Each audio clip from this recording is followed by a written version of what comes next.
Canadien. Canadian Paralympic Committee. Le gouvernement du Québec. The Government of Quebec. Mieux pour tous et toutes les façons dont Bell redonne aux communautés et au sport à travers le Canada. Bell for Better and all the ways it gives back to communities and sports across Canada. Murtha Pools, toujours au cœur des sports aquatiques de haute performance.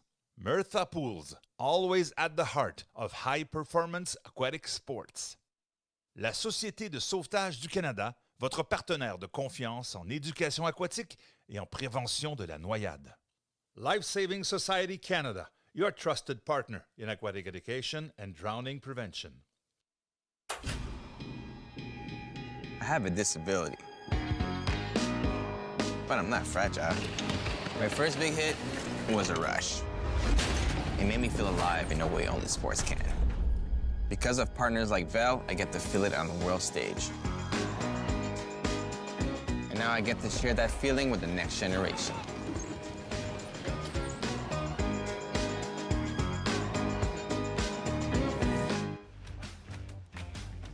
The Toronto Pan Am Sports Centre has been the scene of some dynamite swimming this week at the Canadian Olympic and Paralympic trials presented by Bell, including a lifetime best result for Tristan Yankovitz in the 400-meter individual medley. He needed to be under 4 minutes, 12 and a half seconds. He stayed strong to touch under that time, and it was Olympic standard achieved.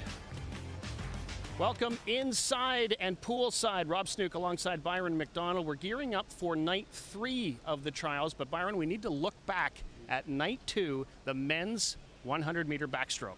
Well, when you have a trials, you're looking for excitement and you're looking for breakthroughs. And the men's 100 backstroke had both of those. You had a breakthrough by Blake Tierney winning and getting on his first ever Olympic team. And then Javier Acevedo, who won this event 8 years ago and then wasn't able to repeat that 4 years ago, is now back on the scene and drove to the finish, both of them under the Olympic standard, both going to Paris. And so tonight we transition to the women's 100-meter backstroke, and that means the Canadian medal machine in Kylie Moss, 4 Olympic medals to her name. She's a 2-time world champion. She looks on her game. Well, it does, and she had a little bit of difficulties last year changing venues to train in and wasn't up to the normal, getting on the podium like she always does. This morning in the preliminaries, she looked unstoppable. Bad news for the rest of the world, great news for Canada. Looks like she'll be challenging for medals again at the Olympic Games. At this meet here, she's going to get a push from Ingrid Wilm. Real good story. Age 24, made her first ever international team, and she looks like she's world class. She got a medal at the recent World Championships. And among Canada's biggest stars here this week is 10-time Paralympic medalist Aurélie Rivard, and she is gearing up for the 400-meter freestyle. In this pool, Byron, in 2015, she won 6 gold medals at the Pan American Games.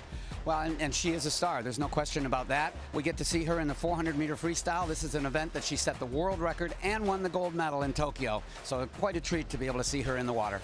We're just 105 days away to the Paralympic Games in Paris. We're just 72 days away from the Paris Olympic Games. And the battle to get there starts in mere moments.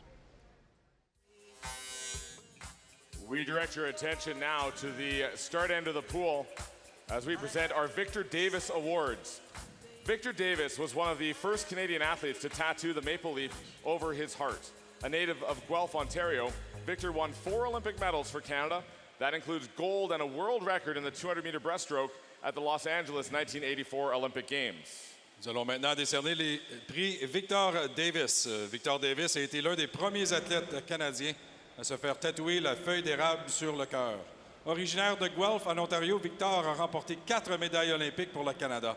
Il a notamment remporté l'or et battu le record du monde aux 200 mètres brasse aux Jeux olympiques de Los Angeles en 1984. Tragically, a few months after his retirement from competitive swimming, Davis was killed in a hit-and-run accident at the age of 25. The Victor Davis Memorial Fund was established in memory of Davis and continues to help inspire current and future athletes every year. Each year, Canadian swimmers are selected to receive a $1,500 financial award from the Victor Davis Memorial Fund. Le fonds commémoratif Victor Davis a été créé en mémoire de Davis et continue d'inspirer les athlètes d'aujourd'hui et de demain. Chaque année, des nageurs canadiens sont sélectionnés pour recevoir une bourse de 1 500 du fonds commémoratif Victor Davis. Greg Davis will present the awards to recipients this evening. Greg is Victor's brother. Along with Greg are Caleb and Madeline Werich, who are holding Victor's Olympic medals from 1984. Your recipients of the Victor Davis Awards for this year, from the Langley Olympian Swim Club, coached by Brian Metcalf, Julia Strojnowska. From the Brantford Aquatic Club, coached by Paul Armstrong, Angela Marina. De Neptune Natation, entraîné par Jérémy Dumorat, Léa Nugent. From the Brock Niagara Aquatics, coached by Dave Ling and Ryan Millette at the High Performance Center, Ontario, Madison Krieger.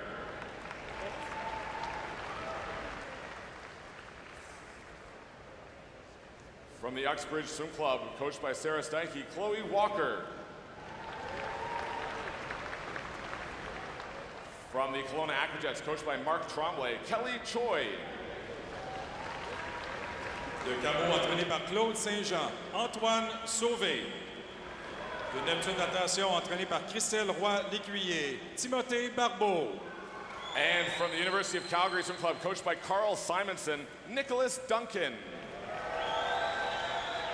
Please join us in congratulating the recipients of this year's Victor Davis Awards. Félicitations aux récipiendaires du prix Victor Davis.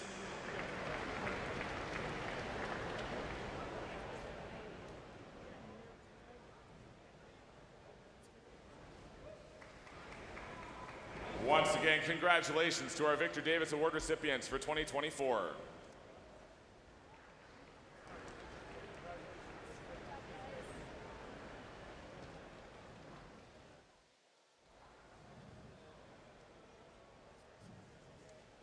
We'll now be presenting our Cliff Barry Follow Your Heart Excellence Project Awards. An Olympic or Paralympic swimming team would not be possible without the people who spend endless hours developing and nurturing young talent.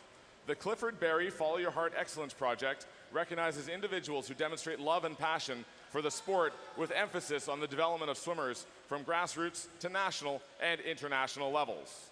Nous décernons maintenant le projet d'excellence Cliff Barry. Le projet d'excellence Écoute ton cœur, Clifford Barry, reconnaît le travail des personnes qui démontrent leur amour et leur passion pour le sport en mettant l'accent sur l'entraînement des nageurs depuis les niveaux de base jusqu'au niveau national et international. Clifford Barry was a three-time Swimming Canada Coach of the Year who was instrumental in the development of Olympic champion Victor Davis. As a coach, he was known as an innovator dedicated to ensuring his swimmers performed their best in the water, but he also wanted them to experience life and culture and enjoy good food and music. Encouraging coaches to develop skills that will help athletes both in the water and outside the pool is the goal of the Clifford Barry Follow Your Heart Excellence Project. Each recipient receives $5,000 to support their professional development as a coach. Presenting this year's awards is Dean Bowles, Executive Director of Swim Ontario. Dean Bowles, le directeur général de Swim Ontario, remettra les prix de l'année. This year's recipients of the Clifford Barry Follow Your Heart Excellence Project are from the Wilmot Aces Swim Club in New Hamburg, Ontario, Joni Martin Sanders. And from Club Sportif Les Loutres in Granby in Quebec, Nadine Roland. Les récipiendaires de l'année sont Joni Martin Sanders, entraîneur au club de natation Wilmot Aces à New Hamburg en Ontario, et Nadine Roland du club de natation Les Loutres de Granby au Québec. Congratulations to our two recipients of this year's Clifford Barry Follow Your Heart Excellence Project. Félicitations à nos récipiendaires.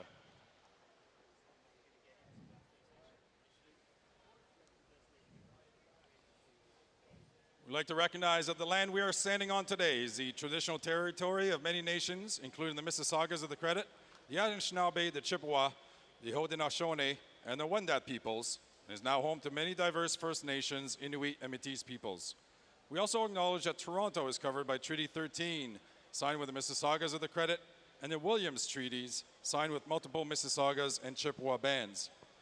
Nous reconnaissons que la terre sur laquelle nous nous réunissons est le territoire traditionnel de nombreuses nations, notamment les Mississaugas du Crédit, les Anishinaabe, les Chippewa, les Haudenosaunee et les Wendats. Il abrite maintenant de nombreux peuples diversifiés des Premières Nations, des Inuits et des Métis. Nous reconnaissons également que Toronto est couvert par le traité 13 avec les Mississauga du Crédit et par les traités Williams signés avec plusieurs bandes de Mississauga et Chippewa. Passons maintenant à la présentation de nos juges pour la session de ce soir. Now introducing our referees and starters for this evening's finals session. Juge arbitre pour les épreuves masculines, our referee for men's event is Joan Butler. Juge arbitre pour les épreuves féminines, our official referee for women's event, Larry Crobot. Juge de départ, les épreuves masculines, our starter for men's event, Susanna Chan. Et notre juge de départ pour les épreuves féminines, our starter for women's event, Maggie Middleton.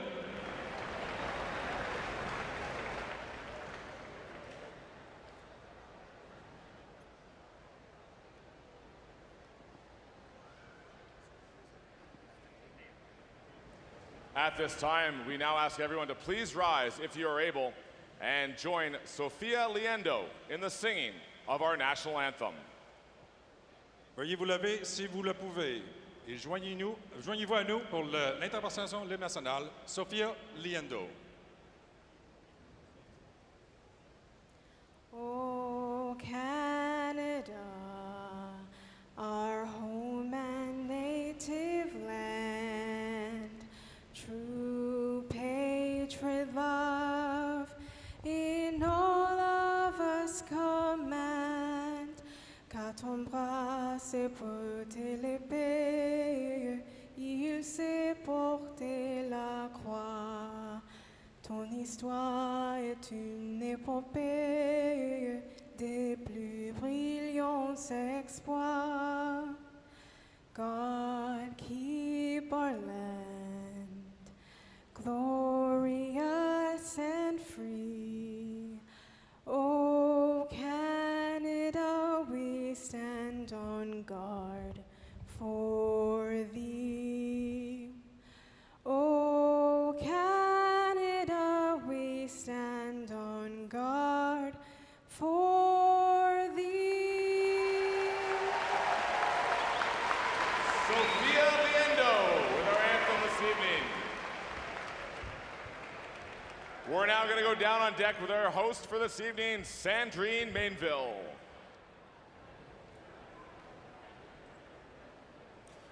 Welcome to night 3 of the Olympic and Paralympic swimming trials presented by Bell. My name is Sandrine Mainville and I will be your on-deck host for the evening. We already have a few swimmers who got qualified to be nominated for the Olympic team and more swimmers who got their standby pass for the Paralympic team. We have 7 more events tonight, which means more chances to qualify. All right, who are ready to see these swimmers in actions?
Tickets to Paris on the line in Toronto. It's the third night of the Paralympic and Olympic trials presented by Bell here inside the Toronto Pan Am Sports Centre. And here we go with our first event, the women's para 400-meter freestyle. And it will include 2 athletes, including Aurélie Rivard, who we talked about earlier, the many-time world champion and Paralympic champion. Sabrina Duchesne, 23 years of age, out of the University of Laval. She will have lane number 5. She is an S7 category. Aurélie Rivard is an S10 category. It was her birthday yesterday. She's 27 years of age, now training up in Quebec City. Originally was from the Montreal area. 21 major games gold medals. Wow. Been in 3 Olympic Games, picked up a couple of gold medals in Tokyo a few years ago, at the Paralympics, in the 100-meter freestyle and the 400-meter freestyle, which is this very race, and she did set a world record. And that world record, 4:24:08. You wouldn't expect athletes to be chasing world records at this time of the year, but one never knows.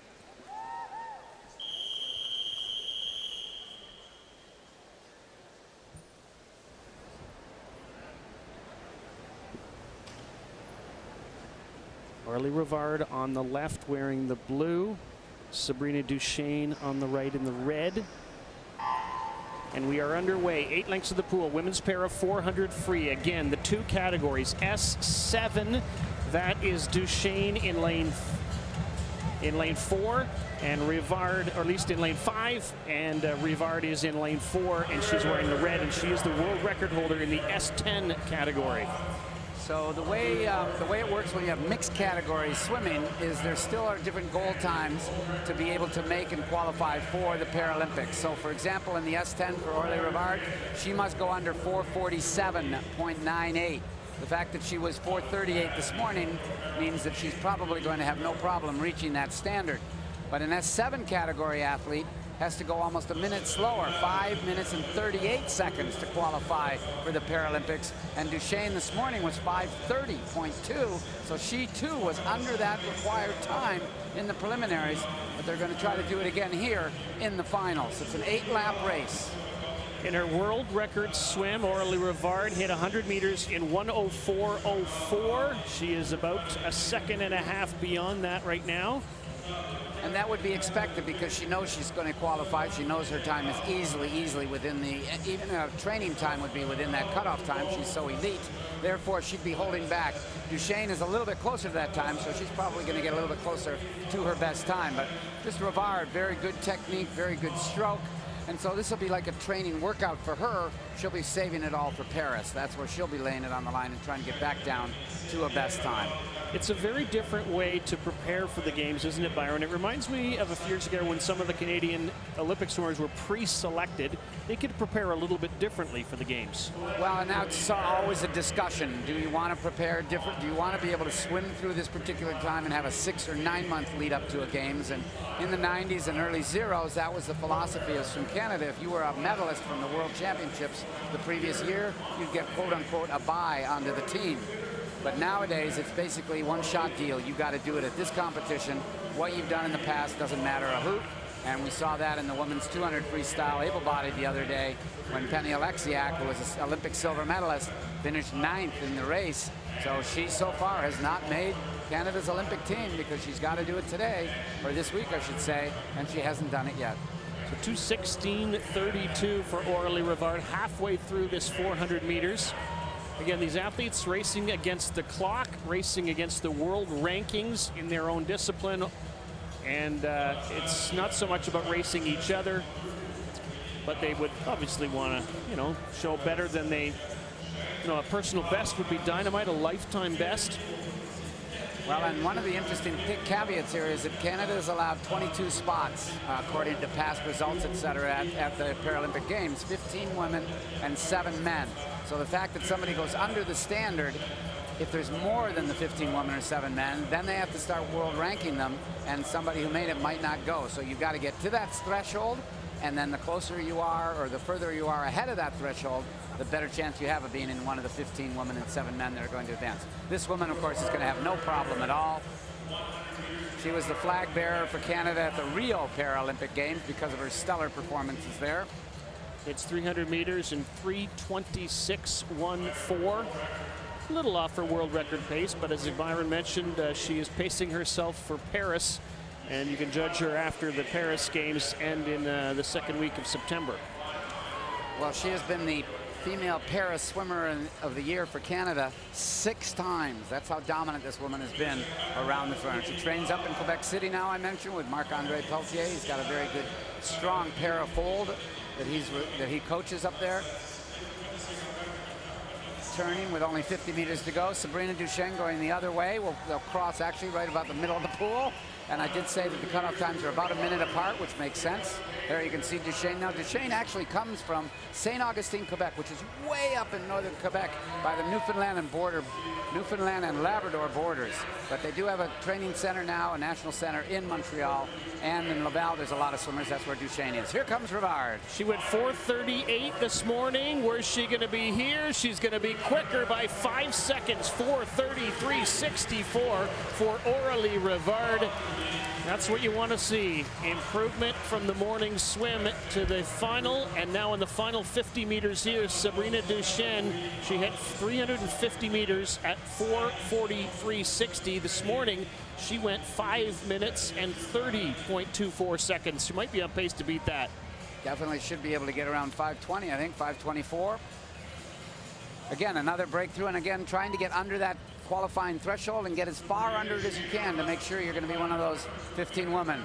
Duchesne was also a 2-time Olympian. She was in Rio, she was in Tokyo, she was 9th in Rio, she was 5th in this very event in Tokyo, so she's moving up and was on a relay that won a medal too. Again, that standard 5:38, and she is well under it at 5:24.68. Both swimmers around 6 seconds faster than they were in the morning swim. Nicely done for both. There we saw a nice shot of Aurélie's mom sitting in the stands. Pretty good crowds on the Olympic trials here. My understanding is tomorrow night might even be sold out.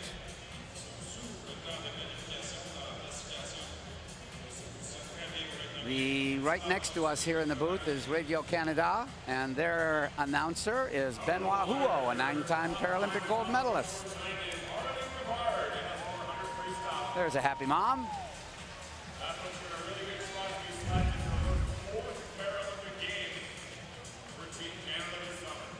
Nice shoulder rotation. The idea is that if you rotate your shoulder, you're going to get all your shoulder muscles involved in the pull, and that's what you're trying to accomplish. So very nice technique by Aurélie Rivard.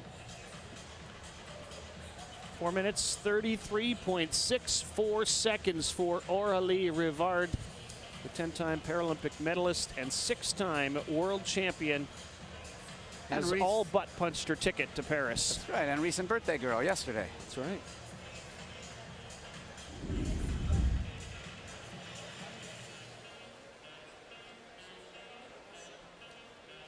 Well, I would love to hear from Aurélie after that swim. Her second 400-meter freestyle swim of the day had to take just a little bit out of the tank. Aurélie Rivard comes through with a 4:33.64. Félicitations Aurélie, tu en serais à tes 4e Jeux paralympiques. Tu as définitivement plus d'expérience que tu en avais à Londres en 2012. J'ai même su que tu avais commencé à étudier en droit. C'est comment tu te sens de te qualifier pour tes 4e Jeux paralympiques? Je trouve ça assez surréel, en fait. Je trouve que le temps passe tellement vite. On dirait que c'était hier, là, les Jeux de Londres en 2012. Mais il y a tellement de choses qui ont changé. Puis oui, c'est toi, en fait, qui m'a donné la motivation d'entrer en droit, que la natation et le droit, ça se faisait en même temps. Ah, ben, c'est le fun à savoir. You got silver in 2012, you got gold in 2016, gold in 2020. What will you be working on in the next few months leading up to Paris? Well, I changed so many things since Tokyo, and the way that I train and the way that I see swimming as well, especially with my studies. So I'm just training to get closer and closer to my world record time, hopefully breaking it in the summer. And I have a title to defend, so yeah. Well, congratulations again. So you get a standby pass from Air Canada, and we hope to get your flight confirmed for Paris on Sunday.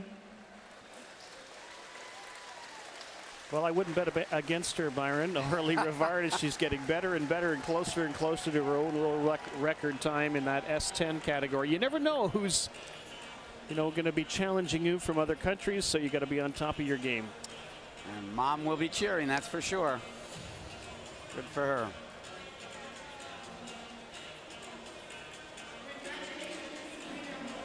Standby pass from Air Canada. They're also mentioning, as we said, Sabrina was able to get under that threshold time, so they're giving her the standby pass as well, which is a interesting terminology under the standard. And now they just have to wait to see what the numbers are. And if the numbers work, then the standby pass turns into a real seat. Off you go to Paris.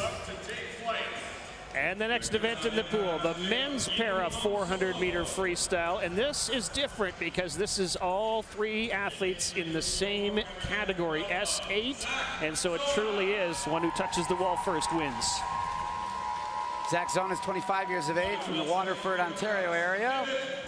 That's about an hour from Hamilton, if you're wondering where it is. Philippe Vachon, 28 years of age, Trois-Rivières, Quebec. He was fourth in this event, the 400-meter freestyle at the World Championships, World Para Championships last year. And Zach Zona, his countryman that we just saw, was sixth. And Reed Maxwell is only 17 years of age from Edmonton, St. Albert area. His coach is Alex Wallingford. He set several Canadian records over the past few months. He's definitely moving very quickly. His prelim was under the qualifying time, was Reed Maxwell's. The other two guys, only 2 seconds and 3 seconds off. So if they can go faster in this final, they might get under that threshold time.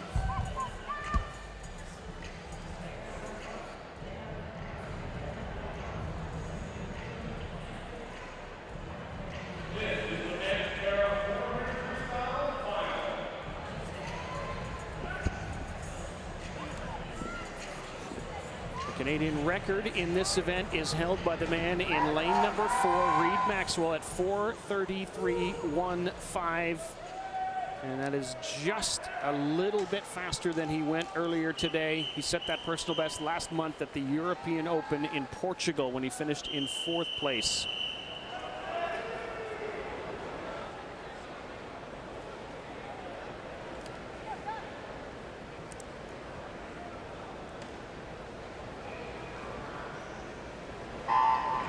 We are underway. The men's para 400-meter freestyle. It is an S8 race.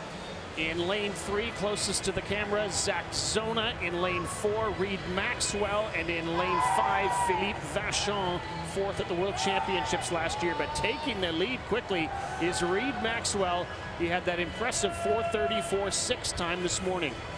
Well, he's going right after it, and his time was yes, it was about 6, 7, 8 seconds faster than the other guys, but he's going to make sure that they understand that he's the guy, all right? He's really going after it very, very strongly at this particular point. 31:26 for Maxwell, first 50 meters. So this Pan Am pool, built for the Pan Am and the Para-Pan Ams in 2015, is what people call a fast pool. We'll talk about it a little bit more, but the thing that makes a pool fast is the amount of calm water around the athletes. You see these lane markers between all the individuals? Those lane markers in 1992, I believe it was, were expanded from 4 inches to 6 inches wide, and they act as really good buffers, and they calm the water whenever an athlete is creating waves. But the real key is the amount of depth of the pool and the amount of width that you have in your lane, your particular lane. Now, the Olympic committees have decided that all the pools at big competitions are 2.5 meters wide, so that's not going to change, but the depth changes. And the first pool to build a 3-meter deep pool was Montreal for the World Championships in 2009 or 2005, and that has become the standard now. The gold standard is a 3-meter deep pool, and that's what this pool is right here in Toronto at the Pan Am pool. Reed Maxwell on about a 3 body length lead over Philippe Vachon. And Vachon's got about a 1 body length lead on Zach Zona, all trying for personal best times. And all trying to get under that standard of 440.24. Halfway through, it will be 2:11.94, the split time for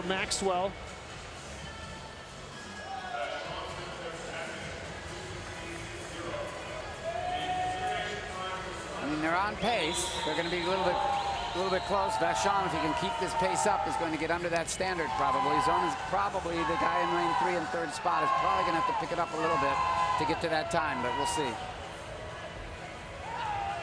Let's watch the clock here at 250 meters for Reed Maxwell out of Edmonton. Touches in 2:46.40 with 150 meters to go.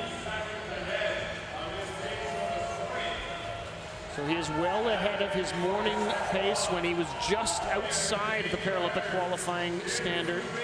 Actually, he was inside the Paralympic qualifying standard. He was just off his personal best time.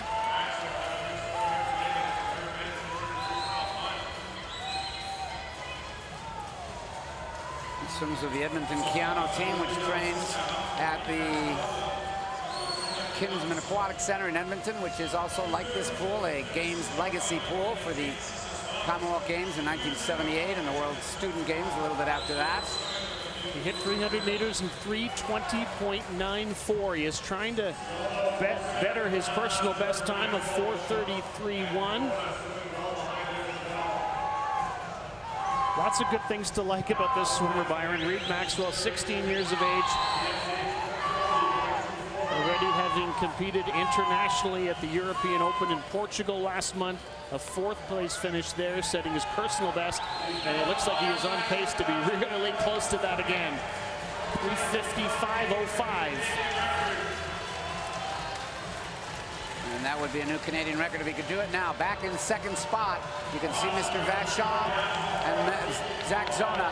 They've fallen off the pace a little bit from what they were doing. They're going to have to pick it up or they're going to just miss that standard. Crowd bringing Reed Maxwell home. 4:33.15 is the Canadian record time. He's going to get it. Huge. 4:28.20 for Reed Maxwell. He knocks 5 seconds almost off of it. And here comes Philippe Vachon for 2nd place.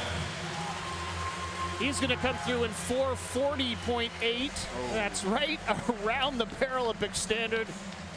And then Zona in 4:43.53, all faster than they were in the morning swim. Okay, unfortunately Vachon just misses 4:40.88. The time was 4:40.24. He will have a few other shots at it. But Reed Maxwell doesn't just miss it, he hammers it. Yep. New Canadian record, obviously new best time. Way under, and he's a young guy. 16, just turning 17. This early in the race right now. Vachon's still in the race. Maxwell breathing both sides of the pool. You can see breathe on the right side, then he comes back over and breathes on his left side. A lot of athletes are taught that when they're young to try to keep them not wiggling through the water a lot. I think I've mentioned that once before. Now look at the cadence. Look at how he's picking it up there, Rob. Pick it up, pick it up, pick it up at the end. That's the mark. I mean, he's coached very well by Alex Wallingford back in Edmonton and doing the little things right. Well, Mr. Wallingford will be thrilled with that swim, I would think. And a great head of hair, too. I'm just going to say it out loud as a guy who doesn't have any. So Reed Maxwell with a great swim, a Canadian record time, 4:28.20, and he is standing by. Congratulations, Reed. That would be your first Paralympic team and a Canadian record tonight. How do you feel right now? I'm really happy with that swim, honestly. I wanted to just get under 30, so 28.2 is phenomenal. Did you get the energy from the crowd during your race? The last 100, I started seeing everyone, and that was different. That was actually really good. I don't know. I couldn't really see most of it, but the last 100 I could hear everyone, which I think made the difference. Well, congratulations again. You get your standby pass from Air Canada, and we hope that you get your flight confirmed on Sunday night when the team announcement is made. Well, there's a gentleman who does his talking with his swimming, Byron, and I love to see that. It's one thing to talk it up, it's another thing to show it, and you can pretty much guarantee that ticket's going to be turned into from standby to an upgrade to real. men's 200-meter free. This is very exciting. The top 4 guys are going to get to go because Canada has qualified a relay. First time in several Olympics that they'll have a 4x200 freestyle relay. So get your hand on the wall, top 4. You got a shot to get to, you're going to be able to go to Paris. Well, it is worth mentioning that Josh Leando and Finley Knox, who qualified 2nd and 3rd fastest, have decided to pull out of the final. That frees up 2 spots for the likes of Javier Azevedo and Jordi Vilches, who will be racing in the final tonight. And Azevedo is, well, he's quite simply the reigning champion in this event, Byron. Well, and that's what happens sometimes. I mean, Josh Leando is world-class 100-meter butterflyer, 100-meter freestyler. He swam this just to kind of get into the meet because all those sprint races, for some funny reason, the International Olympic Committees put them near the end of the program. And so is Canada because they're trying to mimic the same order of events. So he did this to get into the meet, but he doesn't need it. So that freed up an extra spot. And same with Finley Knox. So first person we're going to see, here we come. Should be Javi.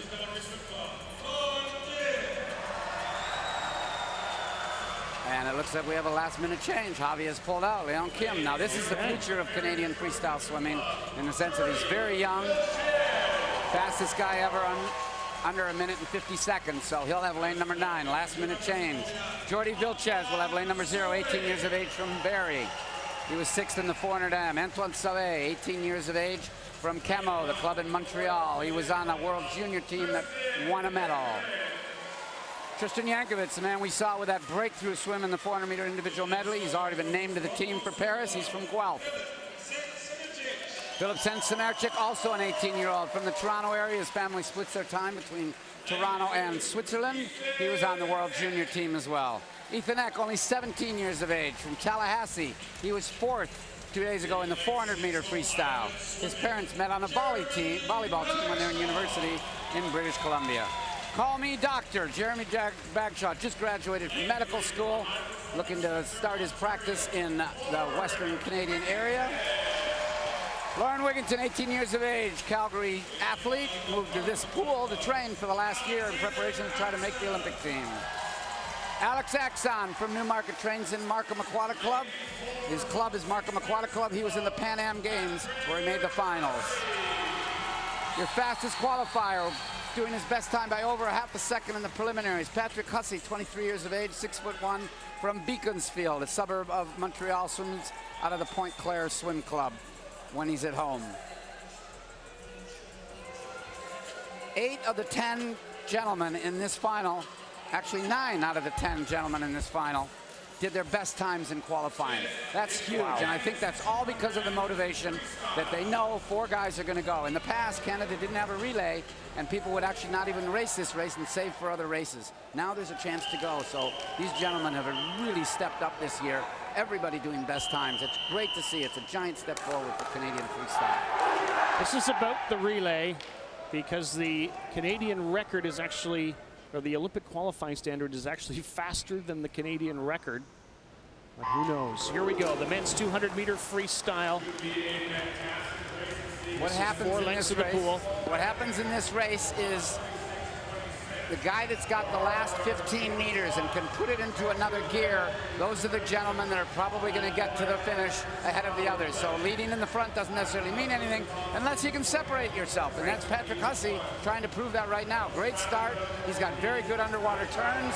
He's going to use that to his advantage. Patrick Hussey, 25:05 in the lead.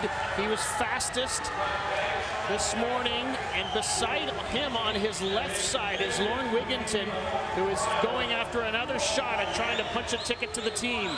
Wigginton was extremely disappointed not making it yesterday in the 400-meter individual medley, so this is his big shot. Way up at the top, Leon Kim, the 15-year-old, is in contention.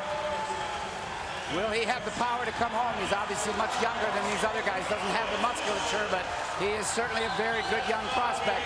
Hussey trying to separate himself. Wigginton won't let him get away. He's picked up his case. He's going right with him. This is going to be a fight.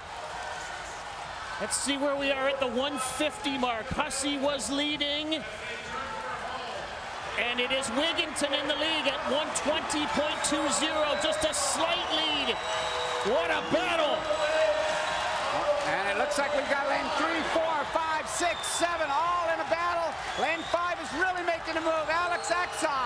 Axon won the 400. He's got the endurance. Here he comes. Alex Axon, Lauren Wigginton. What a battle. Axon, is he going to get there? Yes. 147.56 for Axon. Another huge personal best for him. His second straight win at the trials. And in second place was Patrick Hussey. In third, Lauren Wigginton out of Calgary. All under 148. And in lane number 6 is Jeremy Bagshaw. He finished 4th. He missed both the other Olympics. This is a sentimental one for a lot of the people on this pool deck. And some in the broadcast booth too, Byron. And that's good. Dr. Bagshaw will be on the team the way it's looking right now. There is a rule, I do have to mention this. You're only allowed 12 swimmers to go for relays. Relay-only swimmers, so they will have to wait till the end of the trials to see if there's that many and if they'll be able to take Jeremy Bagshaw. Here's the race. Here's the race to the end. And now what happens here is on the right you got Wigginton. In the middle Hussey, and then way over in the left is Axon. Going down to the okay, this is right before. This is the turn coming back. Look at the battle. Those 3 guys, and it was going to be that great underwater work for Wigginton. Now the difference, what happens is Axon's moved ahead at the top, but Hussey is about 4 inches taller, and he just simply reaches with that right hand, and Wigginton's a bit shorter and couldn't quite get there, even though his shoulders were ahead of Hussey. Right here, now you get a good shot at it. Axon on the left. You can see on the right, Wigginton's actually ahead, but he has to take another full stroke, and Hussey can just go with that extra length. He can just put in that right arm, gets in there for second, but really doesn't matter. Second or third, they're both going to get to make the team. Byron, here's what's amazing. 3 years ago at the Olympic trials, the winner went 149.07. This is so much faster. Canada back in the mix in 200-meter freestyle swimming. This is great to see. Big, big, big step forward. So back-to-back wins for Alex Axon out of the Markham Aquatic Club. And he'll be on the relay team. You can mark that. Congratulations, guys. You're all considered to be nominated for the 4x2 in Paris. Congratulations. Jay, you've been on the national team since 2013. How does it feel to potentially make your first Olympic team in Paris in 2024? It's been a really long road, and can't believe it. Happy for these guys. It's been a long road trying to get this relay qualified for the Olympics, so to get a chance to do this and potentially, hopefully Sunday I hear my name, and we'll see what happens. Well, I wish that for you. And Lauren, you've been training in this own very pool. How does it feel to do this Olympic trial in your training pool? I think it feels great. It doesn't matter where it is. I'm just super happy to be up here.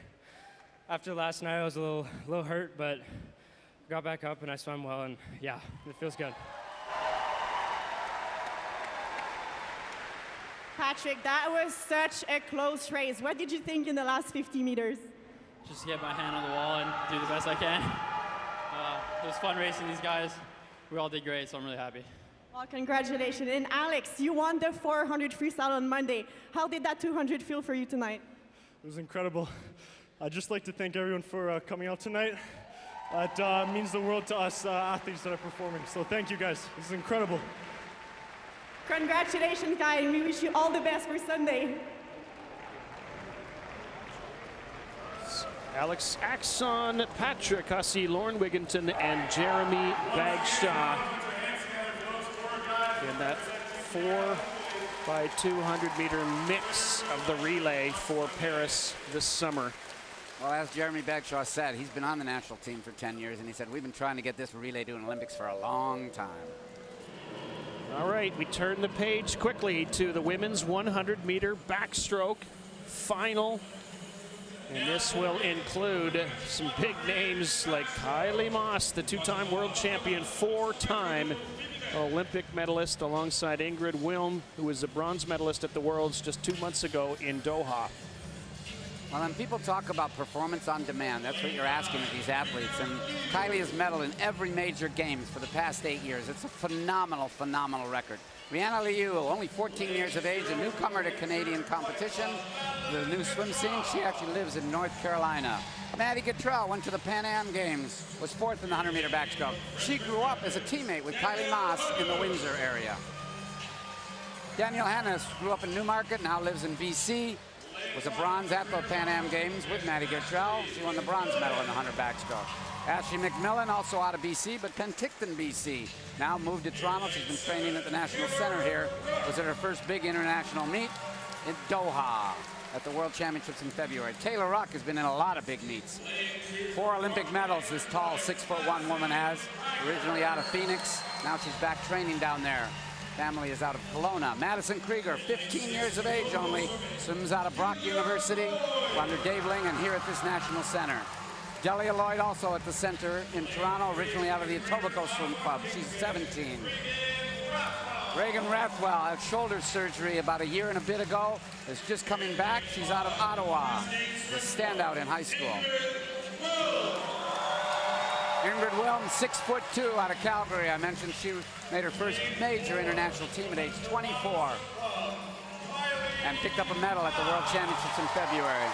There's Kylie Moss, recent graduate of kinesiology at the University of Toronto, and as many people will tell you, simply the nicest woman on the pool deck. Coached by Ben Titley in Spain the last couple of years. Everything seems like it's coming together. Kylie Moss, her swim in the heats made her the 4th fastest backstroker in the world this year. I'm just going to put it out there. The fastest time in the world this year is 57:57 by Kaylee McEwen of Australia. Well, and you mentioned that Kylie now trains in Spain, and the problem was she couldn't get a visa last year and ended up flying in and out of Spain about 14 times to try to stay under the rules, and that's unsettling. You need to be settled in your work you're doing when you're an athlete, and because of that, she was a little off form. Now, the time this morning, that's the fastest time Kylie's done since Tokyo Olympic Games. Good sign. Women's 100-meter backstroke, 2 lengths of the pool. Let's see how long they stay under the water. Kylie Moss, Ingrid Wilm in the middle of the pool in lanes 4 and 5. 4 closest to us. Moss has got a slight lead. She had 28.17 split in this morning's heats. And Ingrid Wilm has a tendency to go out very slow and try to come back very fast. The woman in lane number 5 on Kylie's right, so we'll see if she can pick it up off this turn. Moss splits in 27.97. She's the Canadian record holder in 57.7. Coming off that wall very, very well is Kylie Moss. Just watch her now as she comes back. She lost this trials race last year to Ingrid Wilm, but it's not going to happen this year.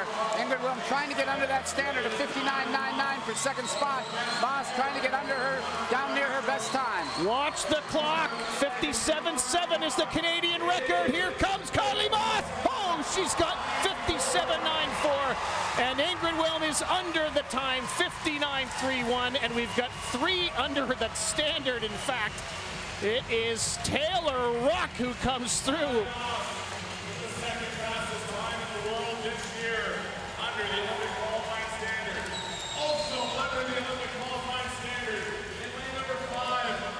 Well, Kylie Moss is certainly back and ready to challenge for medals at the Olympic Games. Went out quicker than the morning prelims, came back faster. That's a recipe for success, no question about that. Ingrid Wilm under the standard. Look at that. Kylie Moss missed the Pan Am Games here in 2015 because she had a weak start and weak turns. Brought in one of the best starters in the world to work with her, and ever since, she has had one of the very best starts and best reaction times in the world. You saw that in the start just a second ago. Back here, no slowdown in the turnover. Ingrid Wilm is starting to labor a little bit. You can see her turnover slowing down. But Kylie right to the wall and reaching in timing. Notice she didn't look for the wall. She knew where the wall was because there are flags 5 meters out. Timed the touch perfectly. 57.9. It's been a while since she's been under that 58 barrier. Sets her up for a great, great, great performance in Paris. Back on schedule, second fastest time in the world this year. 57.94 for Kylie Moss, and an OQT beside it, along with Ingrid Wilm and Taylor Ruck, Canadians. A power in the backstroke. How about Taylor Ruck coming through in under a minute as well? Superb swim for Taylor. She's getting back on form as well. I do have to mention, you're only allowed to enter 2 in swimming at the Olympic Games per event. So Taylor Ruck, it's a great swim. She won't get to swim it at the Olympics, but it is a good swim for her, and that's good sign for her going forward. She's going to try to make the team in the 100 free and the 50 free. Olympic qualifying standards for 3 athletes. Girls, you both qualified to be nominated in 100 back. Congratulations. Ingrid, your first Olympic team. What was your mindset going into the race? Going into the race, I no longer remember. I feel like a month ago I was so nervous I could throw up. Today, even more so nervous I was like borderline crying back there. So thankful for A, all the ladies in the ready room that always make it so fun before the race. And then also B, so thankful for everyone here in the crowd, everyone watching on the live stream. You guys, you have no idea how much your support and your cheers mean to not only me, but everyone here. So thank you so much. That was an amazing crowd. Thank you. Tylee, we had a really good 105 from Maggie, a really good 100 breast from Sophie, and now you're 100 back tonight. What can we expect from Canada in the 4x1 medley this summer? I think the sky's the limit. To see some great swims already this week and with more to come, it's really exciting to just see where we're at and build off of this for the rest of the summer. Congratulations to both of you, so you can both sign your name on the boarding pass. Congrats.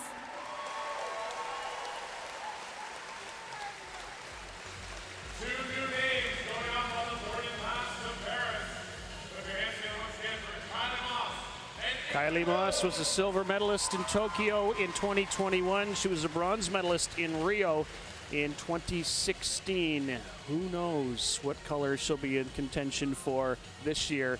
Well, and I'll mention that in 2012, she came to the Canadian Olympic trials. She was 17 years of age, and she finished 99th. So all you young swimmers out there, you don't have to be a superstar at age 12 or 13. She was 99. She said, I just went there for experience and get my picture taken with some big swimmers. And that's what she did. Used that inspiration. And then 4 years after that, she actually was on the podium in Rio de Janeiro. I think I saw a profile of her talking about her being ranked 201st in the world at one point. Next event in the pool, the men's 200-meter breaststroke. And the fastest qualifier, you see the name in the middle of the pool, Oliver Dawson, is just 16 years of age. He knocked almost 3 seconds off his personal best in the heats, coached by his father, Alex. He's a beautiful swimmer, and we're going to see how fast he can fast-track himself to get to the national team. Jacob Gallant out of New Brunswick, world junior member and a U Sports national champion in the individual medley. Gabe Master-Mateo, his teammate at the University of Toronto, out of Kenora, Ontario. His mom was his coach in high school. He was on the Olympic team in Tokyo. Nathan Thomas, 19 years of age, out of Etobicoke. Did most of his swimming actually in Pointe Claire in Montreal. The family just moved. Justin Jung, 17 years of age, out of Langley, BC, said, I was so afraid of the water, my mom made me take swimming lessons, and now I'm a competitive swimmer. Tanner Cole, 17, out of Edmonton. His mom, Donna McGuinness, was an Olympian for Canada, 2-time Olympian. Shanna Oker grew up in Istanbul, learned to swim in the Mediterranean. Now lives in Montreal, swims at the Pointe Claire Aquatic Club. Kiet Kong swims out of the Markham Aquatic Club under Sean Baker, 16 years of age. A lot of teenagers in this field. Travis Saddle, in lane number 3, 19 years of age, had his breakout swim in this very pool a year ago when he won the World Championship trials. Justice Migno, 21 years of age, from Port Coquitlam, BC. His mom is a firefighter. Recent U Sport medal in the breaststroke. Oliver Dawson, this is the man Rob mentioned, only 16 years of age, Grand Prairie, Alberta. I had to look it up. It's 4 hours northwest of Edmonton. Alex is his dad's name, right? And they came over from Great Britain, where they grew up. He was 13th at the World Junior Championships, was Oliver. The World Juniors, by the way, is 18 and under, and he was 15 last year when he got to go to that competition. The only Canadian ever to win an Olympic medal in this event was Victor Davis back in '84, and earlier tonight they gave out the Victor Davis bursaries. Excellent, and that was a world record at the time, and it was an outstanding swim in Los Angeles. Time to make the Olympics here is 209.68.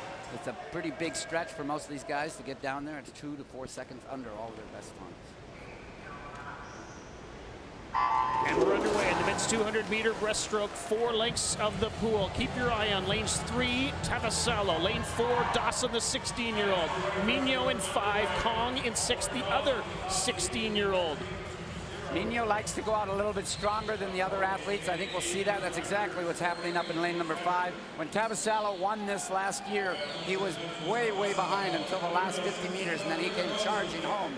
So the fact that he's up with the leaders right now is a good sign if he can have that good last 50. It's four lengths of the pool. Tavasalo, 29.76. He's the first to hit the wall after 50. That's definitely a change in pattern for him, but it's a good one. He had his best 100-meter breaststroke a couple days ago, so he's got a lot of speed. He's got more speed than he's ever had.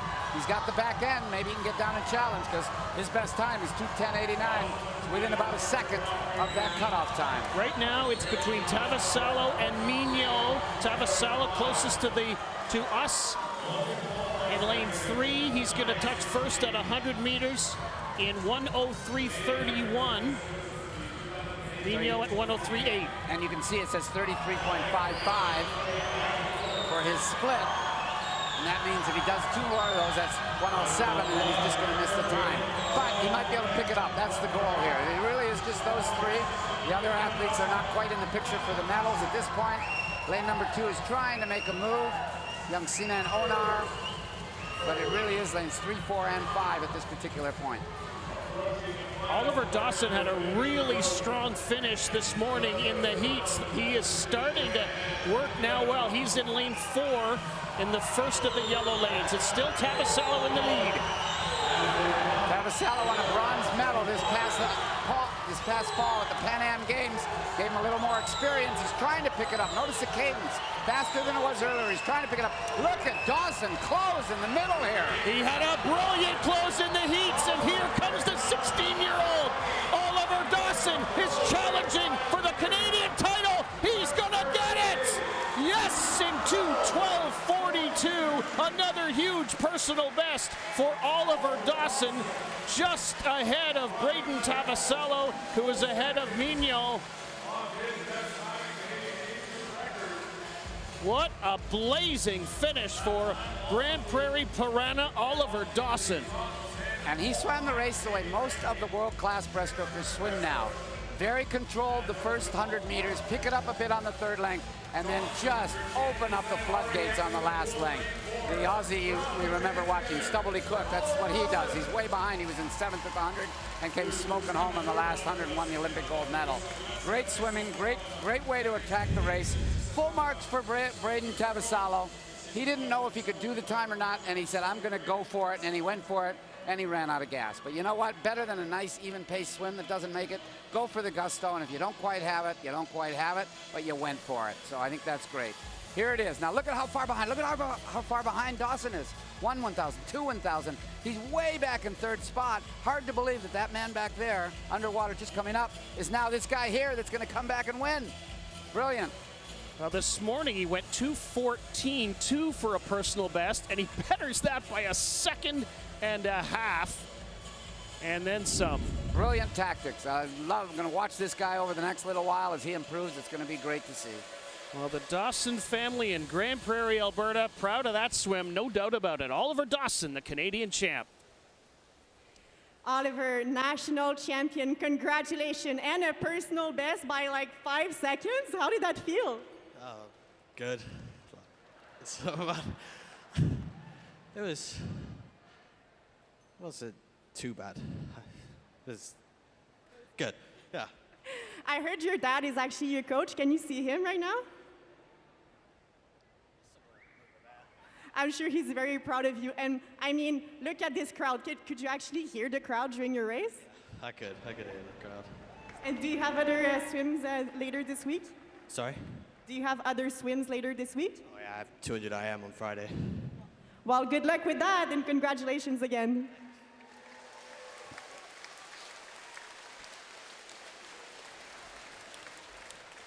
Well, he might be a little shell-shocked in the interview, but he certainly wasn't in the race. Right there, right in the middle of the picture. He was a body length, 2 body lengths behind with 1 length to go, and he just came home full blazes, was able to win. young Oliver Dawson. Next event in the pool, the women's 1,500-meter freestyle. This is a final, but also there were events earlier today, and technically they could win. Yes, in international competition, once you get to the Olympics, you may have to do this event twice, and I'll further that in a second once we meet all the athletes. Megan Frost, 20 years of age, out of the Montreal area. Pointe Claire, we hear that name a lot of Pointe Claire swimmers swimming here. They do a great job in that program. Peyton Lee out of Brock University, swim team. She's 16 years of age, had a huge drop in her 400-meter freestyle. That's a good sign for here. Tara Vroom out of Barrie, Ontario. We'll see her teammate also in this race a little later. Naomi Minot, only 14 years of age, out of Tawasin, BC, where the ferry docks in Vancouver. Mia Thomas, 15 years of age, out of the Etobicoke, powerful Etobicoke swim team. Neela Klein out of Jacksonville, Florida. That's where she lives and trains now. She's 16 years of age. Delphine Mercier. We'll have lane number 6. She's out of Sherbrooke. Julia Stronowski was on the World Junior team last year. She finished 13th in the 800-meter freestyle. Trains in Langley, BC. This is the other Barrie woman. Layla Orofsky, 17 years of age, was at the Pan Am Games and the World Juniors last year. Coached by Andy Bobby. Emma Finland, Edmonton. Lane number 4, fastest qualifier, has the best time, fastest seed time, I should say. She was 12th in this event at the World Championships in February. Her coach in Edmonton is Paul Birmingham. And what I started to say was that at internationally, you'd have to do the prelims and finals, and because the 1,500 is such a tough race, they're actually separated by a whole day, as is the 800-meter freestyle. But here, Canada's decided to just do it in one day. Therefore, it's what's called a time final. And the people that were in the morning preliminary session, if somebody actually had a great time, it would count, and you could get to an Olympic team or a medal or whatever based on what you did in the morning. The fastest one this morning was 17:15. Canadian record in this event is held by none other than our colleague Brittany McLean, who set it in the Gold Coast in Australia back in 2014 at 15:57.15. And here's the lanes for you. Up at the top of the screen from Pointe Claire is Megan Frost, the 20-year-old who's the oldest in the field. And then in lane 8, Tara Vroom from Barrie. Then Mia Thomas from Etobicoke is in 7. Delphine Pietera Mercier, the 16-year-old from Sherbrooke. Then Layla Orofsky in lane 5 from the Barrie Trojan. Edmonton's Emma Finland, the fastest qualifier, is in 4. Julia Stroznowska from the Langley Abbott Olympians in 3. Neela Klein is in 2. Naomi Minot and Peyton Lee round out the field in lanes 1 and 0. The fastest time earlier in the heats, by the way, was Tori McLensick, who went 17:15. And I don't think these athletes are going to have any difficulty actually matching and beating that. Right now, it is lane 3, Stroznowska, and beside her, Emma Finland in lane 4. Well, Emma Finland, this is an interesting situation because Emma Finland would certainly like to get a little bit under her best time. She did a great job at the Worlds in finishing 12th, did her best time by 5 seconds, and that best time is about 6 seconds over the Olympic cutoff time. But there's an asterisk here. She's going anyway, and the reason she's going anyway is that at the World Championships, she swam the 10 kilometers. She finished in the top 24 athletes. Open water. Open water, as people refer to it. 10 kilometers. It's a 2-hour race, basically. And there are certain rules about how you qualify to go to the Olympic Games because they don't want everybody qualifying, and they can't have qualifications in a pool, and yet obviously you can't have qualifications in rivers with currents and all this. So basically you had to qualify at the World Championships, and they have geographical representations to make sure it's spread around the world, and she made it under the geographical representations, but they didn't know that right away. So she actually thought she missed the team, and then a few hours later they phoned up and said, no, actually, you know what, you actually made the Olympic team. So Emma Finland in lane number 4 out of Edmonton is going to the Olympic Games in the open water / what's called a 10-kilometer race, but she would love to be a pool swimmer as well, and that's why she's going to try to make the time here in this 1,500-meter freestyle. 16:09.09 is the time. So this is a long race. There's another, 14 minutes. See at the end of the pool, the judges holding up cards showing the athletes how many laps they have to go. It's 1:25 as our two leaders, Finland and Strojnowska, touch. We've done 250 meters. It's all about pace judgment here. You got to be in amazing shape, obviously. Well, and the 1,500 meter, Rob, is a beast. I mean, it's a big one. It's a tough one, right? It's so much different than all the other races in the sport of swimming. You know, the 100 meter races take a minute. The 200 meter races take 2 minutes and change. Even the 400s only take 4 minutes. This is a 15-minute. This is a slog. The poor distance swimmers, and I say that with a smile, the sprinters are going to get out and go home, and they'll be in the shower. And these guys are still going to be training. I mean, they have to put in miles and miles and miles. I mean, a lot of these athletes will go 70 kilometers a week in their training, and some of them will go 90 or 100 kilometers. Most people don't drive that much in a week, and that's how much these guys are training. It's an amazing amount. They have to be so mentally strong, and the coach has got to be basically very understanding and very able to motivate them to do this kind of pain and put their bodies through this kind of training. It's a big thing for these athletes. Well, and the benchmark is Katie Ledecky, the American, who has swum 15 minutes and 20.48 seconds for this time, and I think she owns the top 15 times in the world or something. Katie Ledecky is unbelievable, and we heard this morning Brittany McLean saying that when she set that Canadian record of 15:57, she was over 50 meters behind Katie Ledecky. That's how good Katie Ledecky is in this race. But the thing about Katie Ledecky that amazes me is that she's in her late 20s and she's still doing this. We only have one woman in this race today that's in her 20s, and she's only 20. Yep. That's Megan Frost in lane number 9. They're all teenagers because it's such a tough road that most of them just can't keep going for years and years and years and years. So right now it is Emma Finland in lane 4, and she hit 400 meters in 4:16.81. She's going to touch 4:50 now momentarily in 4:49.4, and followed by Julia Strojnowska.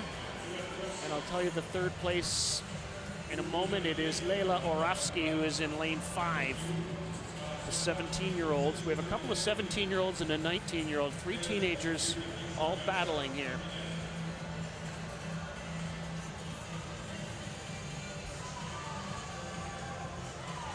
Very smooth at this point. Now notice the legs, all right? The interesting part is you got Strojnowska, and she actually does a little bit stronger kick during her race, whereas Finland is really letting her legs drag behind. And this is really because the legs don't give you a ton of propulsion. They're basically balance. And in a short 50-meter sprint, yeah, you use the legs like a motorboat because they'll give you some propulsion, but they take a lot of oxygen compared to the arms. The arms give you a lot of propulsion. So most of the distance swimmers, you'll see them back off. We just talked about Katie Ledecky. Katie Ledecky, I've watched when she races very often, she'll pick her kick up right now into the turn. And then she'll use her kick a little bit off the turn. Unlike, yeah, we didn't see Finland do it. And then maybe in the middle of the pool, she'll do it for about 5 meters. But the rest of the time, she lets them drag behind. Well, Emma Finland's creating almost no white water behind her in that where her feet are. Much more so from Strojnowska. Julia told me that her parents are tennis pros back in the Vancouver area. Surprising she didn't take up the sport of tennis. Wouldn't be slogging all these meters day in and day out. Well, we've been talking about our top 3 in 4th place. Way down at the bottom of the screen, Peyton Lee, the 16-year-old of Brock Niagara, is hanging tough here. And she had a breakthrough 400-meter freestyle swim, so this is actually not a huge surprise. As I said, she swims with Dave Ling, who's the head coach of the Brock University swim varsity team, as well as the club team there in St. Catharines, Ontario, not too far from Niagara Falls.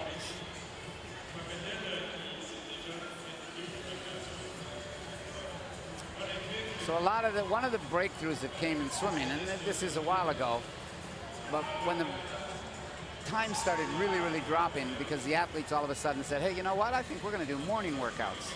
I remember going to my coach and saying, should we do morning workouts? I hear they're doing it in California. And he says, I ain't getting up. If you want to come in, find a lifeguard. That was in the 80s or 70s? That was in the 70s. And then what ended up happening is everybody started doing morning workouts. But it used to be that you couldn't swim that much because the chlorine would kill your eyes. Well, then around 1972, goggles were invented, but nobody would wear them in races because they were afraid they might fall off, they might fill up or whatever. And then it finally took a guy named David Wilkie to win a gold medal wearing goggles in the '76 Olympics, and everybody said, okay, we can wear them when we're racing as well. And there have been refinements certainly over the years, but it has made it possible to do a lot more training because now your eyes don't feel like they're falling out of your head. Emma Finland is about to hit the halfway point here in this race. She hits 750 meters in 8:07.71. Which, if you are good with math and you double that, that gives her 16:14, and it's under her best time, but it's not under the Olympic standard. Now, what happens sometimes for some athletes is that they do what's called in the parlance of swimming negative splitting. You see this obviously in track and field a lot, where the athletes kind of meander around the track for a couple laps and then have a huge sprint at the end. Not quite that dramatic in the sport of swimming, but in the distance events, more so than most of the other events, some of them tend to do the negative split and come back faster the last 400 or 500 meters. Brzezinska not letting Finland get much further ahead. She's kind of had this 10-meter lead or so for a while. In third place, Oravska is another 15 or so meters behind Brzezinska. And Layla Orlavska was on the Pan Am team, first international teams in 2023, pretty good as a 16-year-old. She made the finals in the mile, and she was in the World Junior 1,500-meter freestyle as well. Finland's laps around 33 and change, 33.4. Brzezinska just put down a 33.68.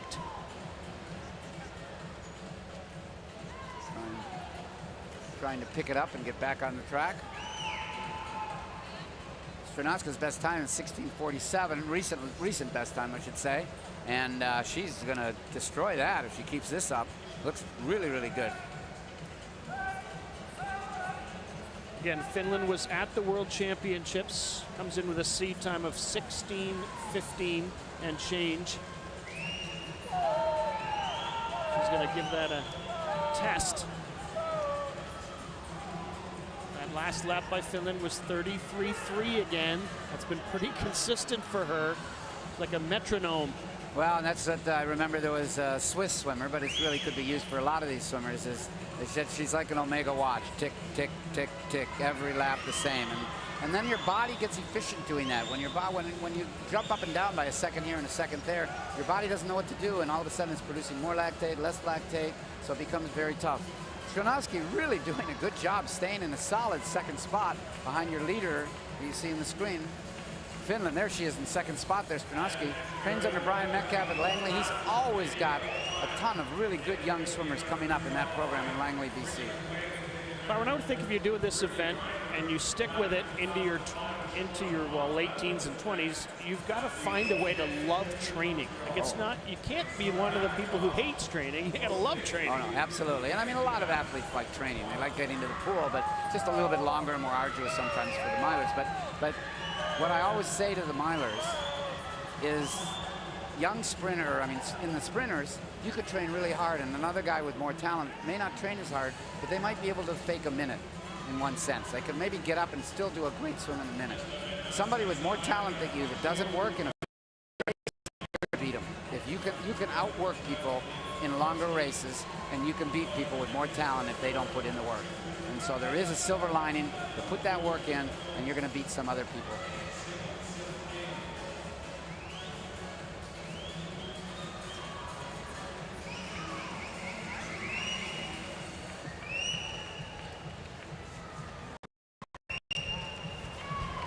The other downside to being a 1,500-meter freestyler is that usually there isn't enough depth to provide big races during the middle of the season when you're in a regional competition in Vancouver or Calgary or Montreal, wherever it is. So they're kind of boring races, and people don't get very excited watching them, and it's not got that much excitement to it.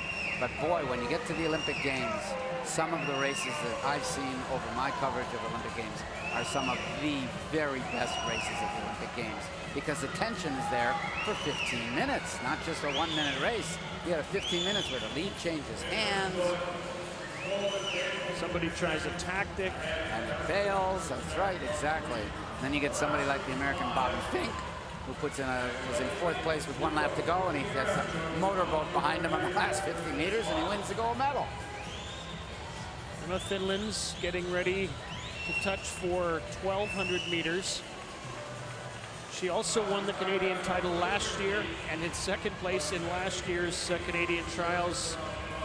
Exact same person who's in 2nd place here, Strojnowska, and in 3rd place, yeah, you guessed it, Oravsky. But, you know what? There are some youngsters coming up. You know, like right now, Oravska's getting challenged by young Peyton Lee, the 16-year-old from the Brock swim team, way down in the bottom. We'll see her in a second. They'll come into the picture shortly. You can see there we go, right at the bottom. Now you can see her as she comes in. Real good battle for 3rd, actually. There are lots of races within the races, aren't there? Yes.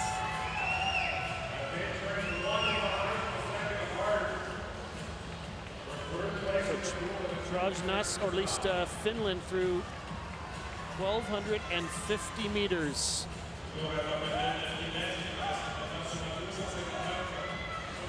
And she has not slowed much at all. That last 50 was 33:49. And the other thing I like to see about this, and it may sound funny to those that aren't familiar with it, is some swimmers are so used to, when you swim in your club at home, you'll have several people in your lane. And for that reason, you end up having to do what are called circles. Anybody that does public swimming knows you have to circle. That's more people in the lane. But what happens, some athletes you'll see, they actually will circle in a race. They'll come up the wall and they're so used to edging over a little bit towards the lane line that they don't swim down the middle. Well, over 1,500 meters, you're going to swim an extra 5 or 10 meters if you do that. So these swimmers are doing a pretty good job of staying right in the middle of the pool. Middle of their lane, swimming along the lane marker. How do you feel about that? As long as you stay there, though, right? You don't move to the other lane marker as you come back the other way, right? So, and obviously there's a position, there's a reason to do that at times. If there's somebody a little bit ahead of you, you go right on the lane marker and try to drag off of it. So the next touch for Emma Finland, our athlete in lane 4, the first of the yellow lanes, will have her at 1,400 meters. Which means they should be taking out the bell. Get the bell lap. Let's listen. There it is. It has been taken out.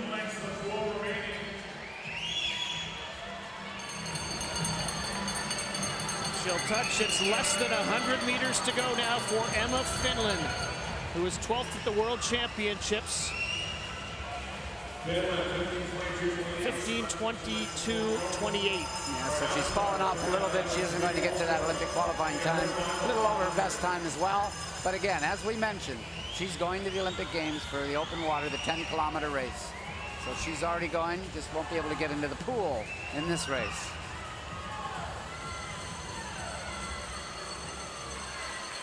At the touch here, Finland less than 50 meters to go in 15:55:57. How quick can the crowd bring her home here in this 1500? Second spot still Strojnowska. Problem is, Finland so far ahead, you can't see anybody else. And here she comes, less than 15 meters to go for Emma Finland out of Edmonton Keyano Swim Club. She is going to touch Canadian champion in 16:28:15.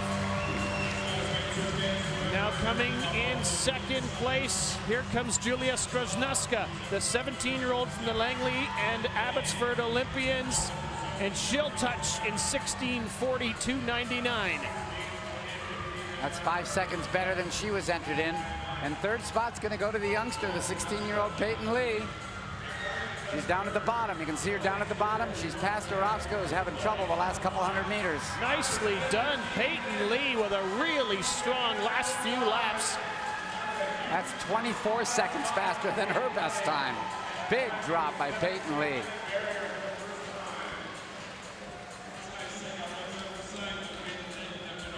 Oravska fourth, Vroom fifth. And those are teammates for Oska and Vroom. They train day in and day out next to each other. Maybe it's fitting that they both finished a second apart. Pretty good battle here for sixth place. 7-8. And it is very tight as everybody comes through in rapid order. 6th went to Naomi Minot, 7th to Neela Klein, 8th for Megan Frost, 9th for Pietra Mercier, Delphine Pietra Mercier, and 10th place to Mia Thomas.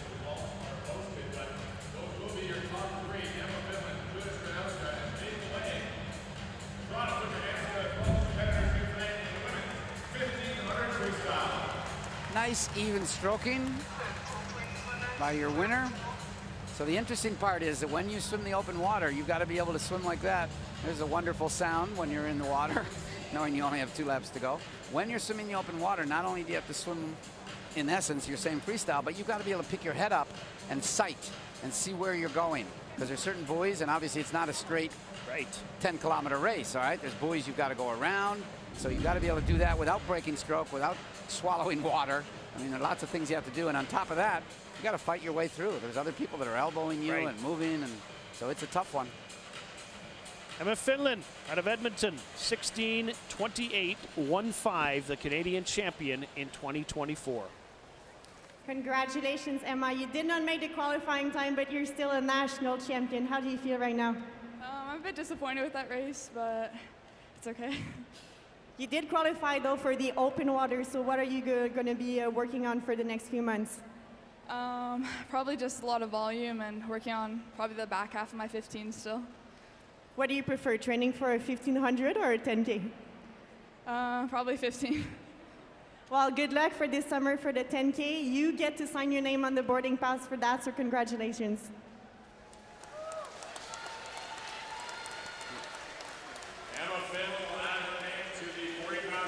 Emma Finland gets to sign the board because she qualified for the Olympics in the open water, the 10-kilometer swim. Won't get the 1500 after today's swim, but she gets the open water. Well, she talked about continuing to train, though, so for that 1500. Yep. Next event in the pool, the men's para medley, individual medley. It's a 150. So the swimmers, and in this case one swimmer, Sebastian Masabi, will do 50 meters of backstroke, 50 meters of breaststroke, and 50 meters of freestyle. He set a world record the other day in the 50-meter butterfly, did Sebastian Masabi out of the Pacific Sea Wolves. Set a Canadian record earlier today in the heats.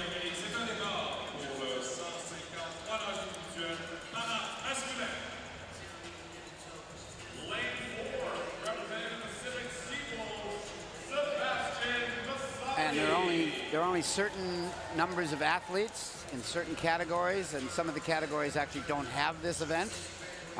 So there actually were no entrants into the women's para 150-meter individual medley, so we're going right to the men's event. There is a Paralympic 200-meter medley. We'll see that later in the week, as I understand it. For different category, yeah. Right. Absolutely. I love the Seawolves shirts that they've given the athletes. These are awesome. Collectors.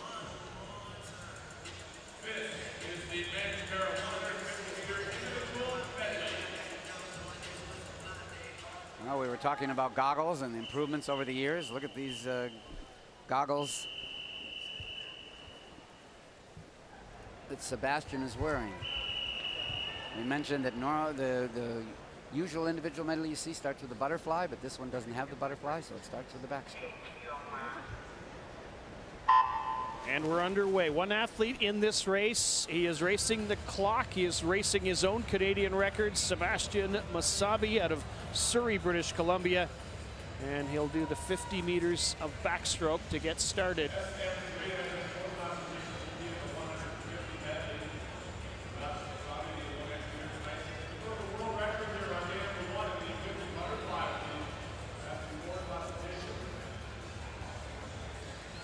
Trying to get the coordination, which will maximize his thrust through the water.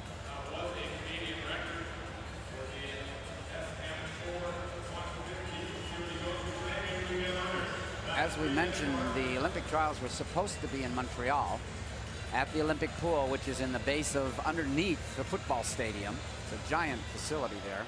But there was a fire, not in the pool, but in that giant building, and they couldn't actually clear it out of the vents and everything. So they decided they had to move the meet. They were going to try to do the other pool in Montreal called CAMO, the Club Aquatic Montreal Olympic Pool, but it doesn't have a warm-up pool, a good enough one. So they said, okay, let's try Toronto, even though we're going to have to get everybody's flights changed, everybody's hotels changed. But they were able to turn it all around in 5 weeks. Pretty impressive, actually, to be able to do that. One of the advantages and one of the worries of the Montreal Olympic Pool, believe it or not, is the ceiling. And the reason I'm saying that is I was watching Sebastian Swimming's backstroke, is that the backstrokers looked to the ceiling, and because it was, the architect had such artistic flair when he designed it, Roger Taider in Montreal, he put the backstroke, he put the lighting standards on big, huge arced curves. And so you've got these, the ceiling has all these angled steel structures, and I've seen at least once a backstroker looking to the ceiling and accidentally following those curved structures, and they missed the Olympic team because they hit the lane rope. Wow. You know, and so here it's nice steady ceiling. You're not gonna, nothing's gonna get in your way. And I felt Sebastian was swimming very, very straight, and it was a good advantage for him. So the time he swam this morning was 3 minutes, .34. He'd have to come home here in 45 seconds. And the crowd is trying to bring him home to better that time.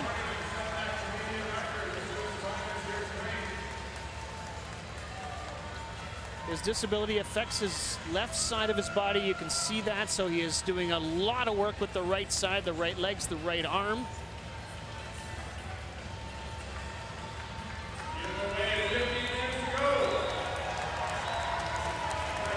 And he is giving it everything he has to try to better that 3-minute time. Here comes Sebastian Masabi. Can he get there? It's going to be close.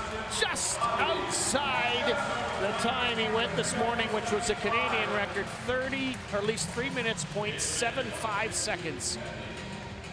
Consistent, though. He did not take a lot of breaths on that last length. That was very, very impressive.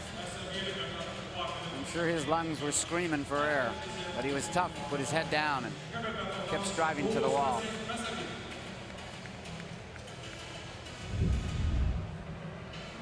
So you can see how the athletes in swimming backstroke, they're looking up to the ceiling, and I mentioned if it was a curved ceiling, it's really tough to follow and swim straight, but this ceiling here is very good, and he was able to stay nice and straight, strong in the breaststroke. He does a nice job, despite the disability, using that left side as well as he can. That's right. In that kick. And a good balance, actually, right? And now here it is. Look, he's just stroke, stroke, stroke, stroke. No breathing. Great job.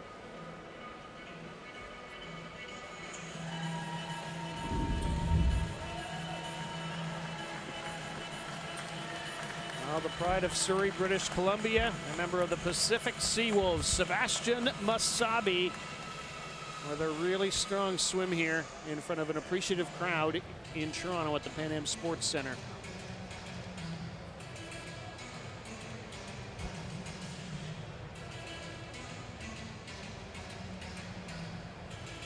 There's Sebastian's mom right there. Looks pretty pleased.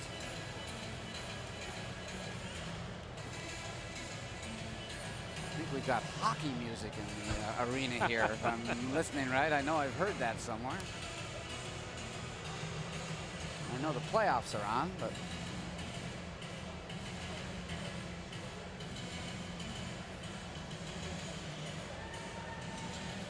Three minutes, .75 for Sebastian Masabi, the Canadian record holder. Lane 4 was disqualified. We are going to grab a word, though, with Seb, because he did have an amazing swim here on day number 1 of our trials. Over to you, Sandrine.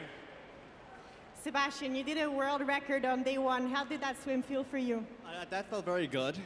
I felt great about it. Were you nervous before the race? A bit, but not that much. And what other swims do you have this week? I don't recall on the top of my head. Well, we'll keep an eye out for you, and we wish you good luck for the rest of the week. Congrats. Thank you. Canadian and world record holder, Well, we have been told that he was disqualified, which we're not really sure about, but that is the word in the venue from the in-house announcer, that there was a disqualification there with Sebastian Masabi.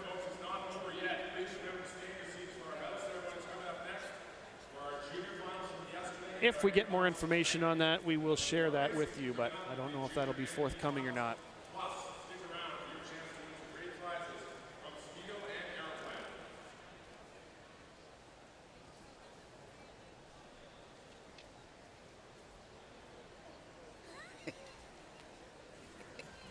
It's all about that, getting to where that is, the Eiffel Tower, that is. And Paris, France, the site of the 2024 Olympic and Paralympic Games in just a few months' time.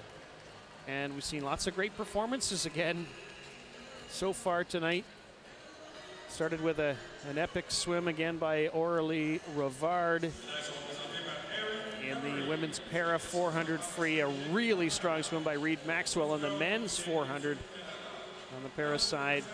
And we had a 200-meter freestyle battle, Byron, that it was eventually won by Alex Axon, the man who won the 400. He doubles up in another personal best time for him, with Hussey, Wigginton, and Bagshaw all provisionally getting spots on the relay team. Now we're getting the relay medals, or at least the junior medals from last night, not the relay medals. Silver medalist, La médaille d'argent. From the Olympian swim club, Tanner Cole. I mentioned earlier that Tanner's mom was a two-time Olympian out of Edmonton. Guinness. This was the junior 400-meter medley, by the way. National champion from island swimming, Tuja Dreyer. Tuja Dreyer went 4:26.5 to become the Canadian junior champion. So we had not all of these athletes were necessarily in the same race. That's why it's a day later to present the awards for the junior champions. And your champion there, Tuja Dreyer, is from the Ross River, Yukon First Nation. And he now trains in the Island Swim Club in Victoria. So Dreyer, Cole, and Smith. Gold, silver, and bronze on the junior side for the boys. Called it boys on the program, 400-meter individual medley. They are young men, be sure of it.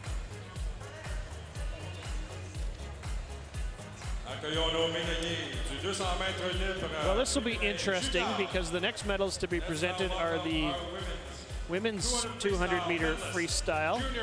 I don't know if we're going to see the gold medalist here, but we're going to see the silver and bronze. Sienna Angove. Sienna Angove, who went 158.5 for a junior, is really good. Julia Brousseau went 157.6. Gold medalist, Summer McIntosh. And the gold medalist, Summer McIntosh, had the world best time, not just for juniors, but for all swimmers. 153.69, but she has got a busy week. This is the only day she's not swimming, as far as I understand, and so we're not going to see her right now. She was originally scheduled to swim the 100 back, but they made the change there. Let's now welcome our medalist for the junior men's 100 backstroke. Accueillons maintenant nos médaillés pour le 100 mètres d'eau masculin junior.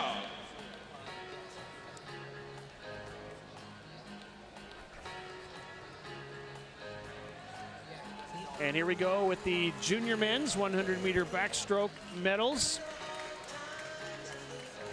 Held last night as well. Jeune producteur de poulet de l'Ontario.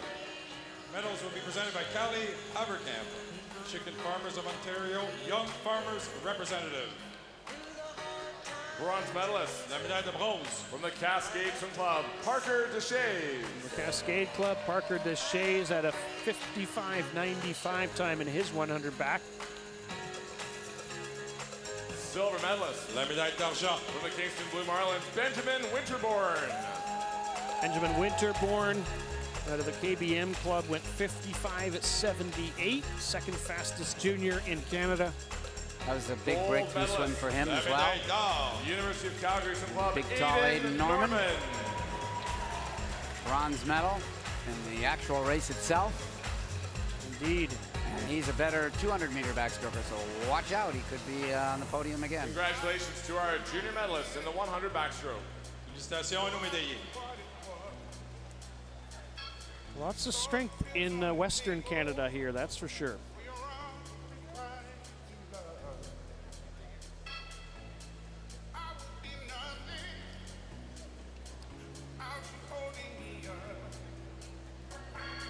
You're gonna hold those smiles a long time. There you go. Aiden Norman, Benjamin Winterborn, and Parker Deschays, the medalist in the boys, or at least junior men's 100-meter backstroke.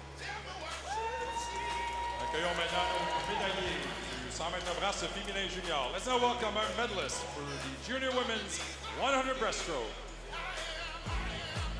Next medal ceremony in the junior women's 100 breast. And we've got a really young athlete who set an age group record here, Shima Tagavi. She'll be the first one. Andrew Haley, four-time Paralympic. Andrew Haley, who tapped us on the shoulder as he was coming in tonight. The Paralympic swimmer is about to do the medal presentation. Bronze medalist. Four-time Paralympian he was. With a new Canadian age group record for the 11-12 Looking for a girls good from the high speaker club. for your Shima event. Tagavi. Andrew, you can tap him on the shoulder for that. That's right. And there she is. Set a Canadian age group record, Shima Tagivi, born in 2011, Byron. Your shoes are older than that. Camilla Blanchard. Camilla Blanchard, by the way, the time for Tagevi was 1:10.78. The time for Camilla Blanchard, 1:10.74. Gold medalist. Those were our coaches from Point Claire Aquatic Club. And Holly West. And 1:10.36. Congratulations to our junior medalists in the 100 We did mention it yesterday that Holly West's mom was an Olympian back in 1996. record that was broken last night by Shima Tagavi. She was also a breaststroker. 1986 Riley Mance was in to it. Allison Higson, who set that at the 86 Commonwealth Games. Holly West, Camilla Blanchard, Shima Tagavi, flanked by Paralympian Andrew Haley, who has escaped the photo, but he's still there.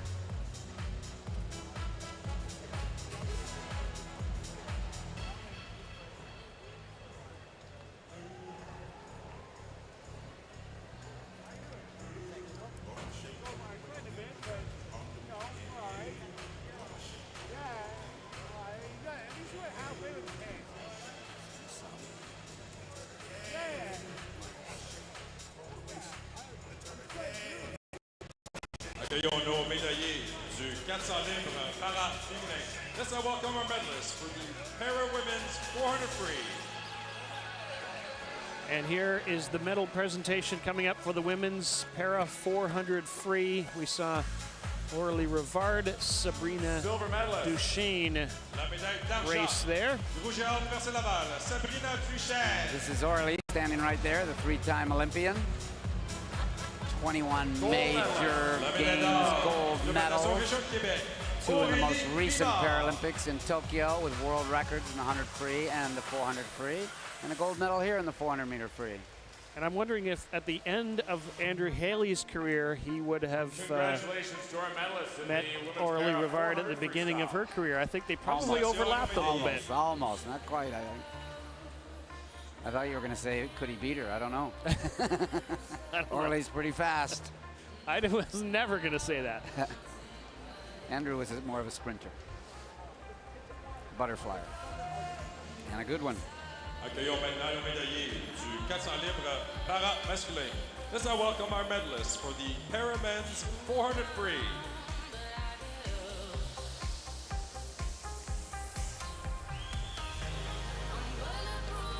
Well, we saw a brilliant swim earlier tonight. Reed Maxwell went 4:28 to win the men's para 400 free. He's right there in the middle of your three medalists. Chief Executive Officer of the Canadian Paralympic Committee. Bronze medalist. La médaille de bronze. From NHC Zona. Zach Zona out of Waterford, Ontario, who's just off. He's wearing the Quebec shirt there. Silver medalist.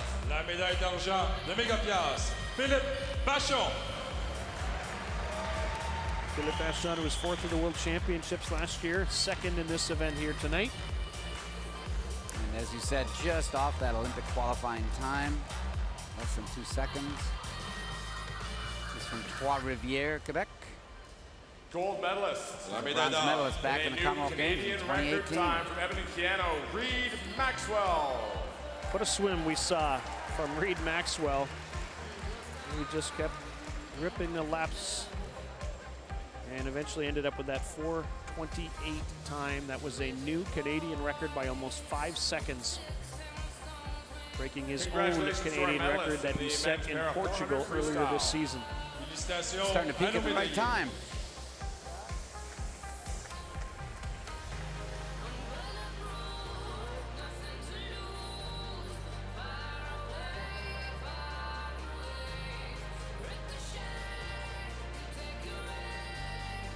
Karen O'Neill, by the way, from the Canadian Paralympic Committee, presenting the medals there.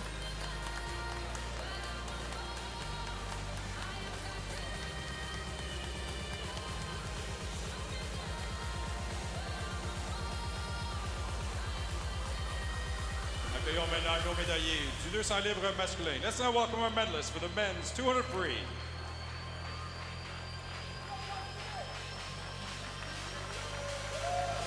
Medal ceremony continues. This will be for the men's 200-meter freestyle, the event we saw earlier tonight that had that really quick finish. Personal bests all around the pool in both heats and in finals.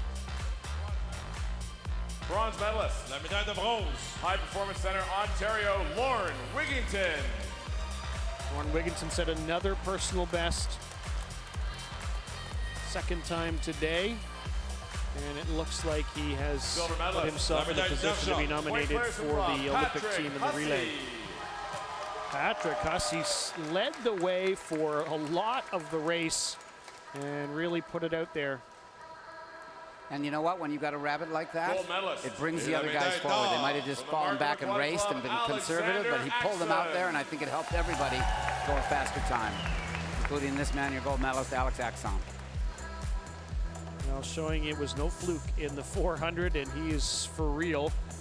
And I think the other thing we need to point out here is if you're only 5'8", you can be an international swimmer. Lauren Wigington is not the tallest guy in the field by a lot.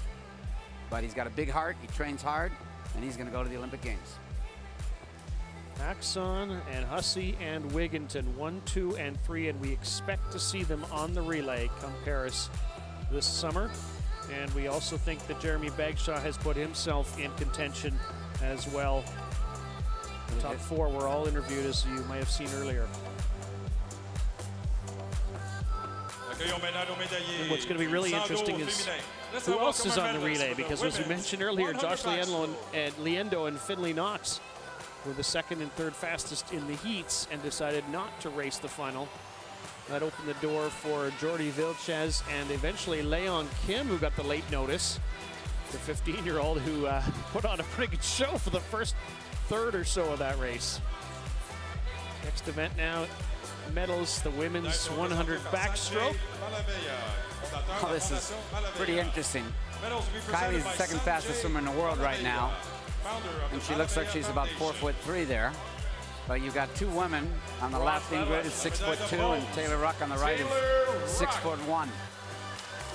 And Kylie is not a small woman, at about 5'9". All 3 under the Olympic qualifying time of 59.99. Taylor Ruck, of course, made headlines the Commonwealth Games years ago. I can't even remember, Byron, anymore how many medals she won, but it was a whole suitcase full anyway. 8 medals, and then 6 months later she beat Katie Ledecky in the 200 free. Was ranked #1 in the world in the 200 freestyle that year. A little bit of a rough couple years after that, but she looks back on form. Ingrid had a couple of rough years too. Thought she would be able to make the 2020, even the 2016, but certainly the 2020 team. But now she's in great form. Speaking of great form, Kylie Moss had a really good time in the morning, and what did she do tonight? Well, bettered it by about another third of a second. And that's back on form because, to our medalist. again, that looks so funny. 100 backstroke. That's the fastest time she's swum since the Olympic Games, and that puts her right back in contention for medals once they get to Paris.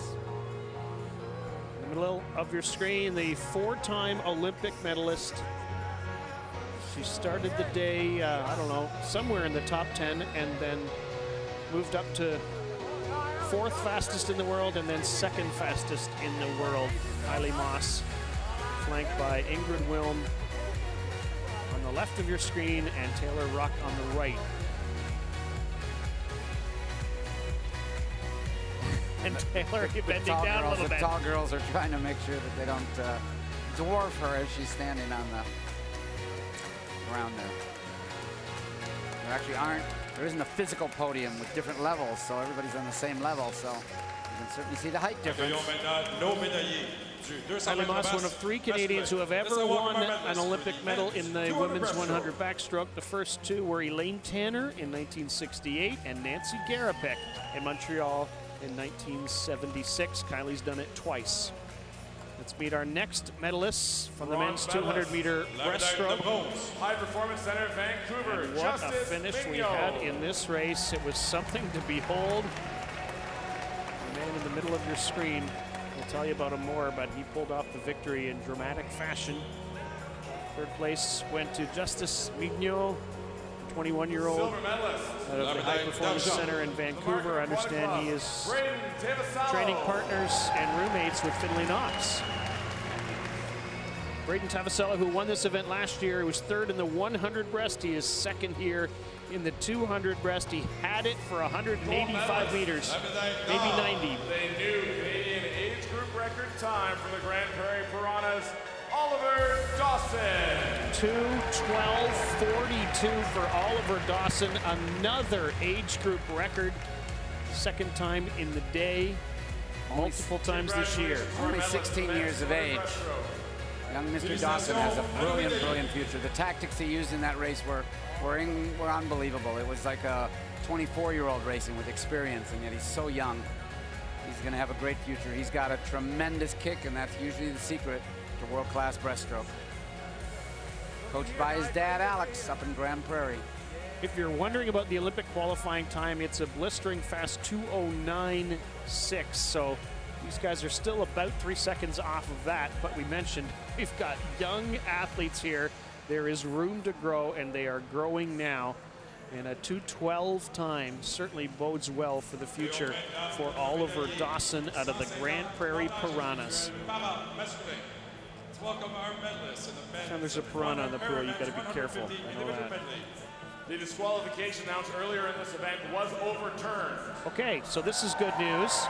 What we had heard earlier about the disqualification of Sebastian Masabi overturned. There is no disqualification. There he is on your screen out of Surrey, British Columbia. After setting a Canadian record earlier in the day, he was just slightly off it. And Sebastian Masabi gets a perfectly legitimate result. There's his mom, and she's pumped. She's very pumped, and she's very happy because there was a question of whether or not he was doing the stroke legally or not in the breaststroke, but it looks like he was, and the gold medal is his. Congratulations to the medalist. I think as he was being interviewed, he might have heard on the loudspeaker the public address that something about a disqualification that had to throw him off a little bit. But the disqualification was looked at again and overturned, and this is was a 150-meter individual medley, 50 meters of backstroke, then breaststroke, and then freestyle at the end. And that's the freestyle at the end when he powered to the wall, just missed his best time, missed his record. But still 2 great swims in one day. Freestyle medals will be presented tomorrow evening. That was again for the men's para 150-meter individual medley, the SM4 category. Mom loves being on the big screen. You can just see it.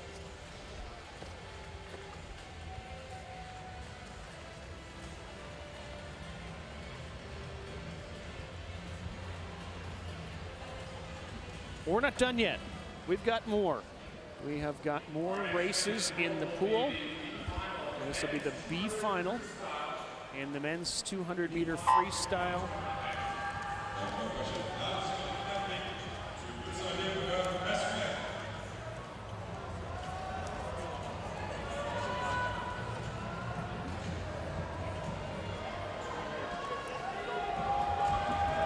All right, in the middle of the pool in lanes 4 and 5, Victor Dagenet is in 4, the 19-year-old out of the Camo Club in Montreal, the only one to go under 151. Beside him, Tim Barbeau out of Neptune. There's Victor right there.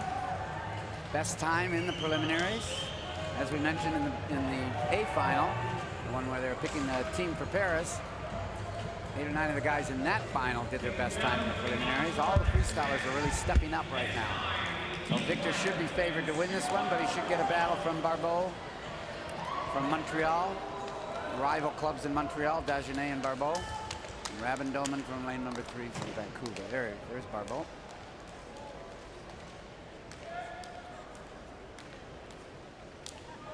Lane number 3, Rabin-Doman.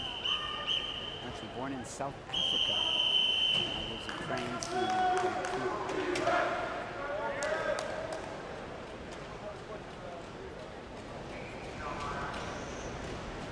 We're underway in the 200-meter B final at the top of your screen in lane 9, Kier Ogilvie. And then lane 8 is Artyom Volodin.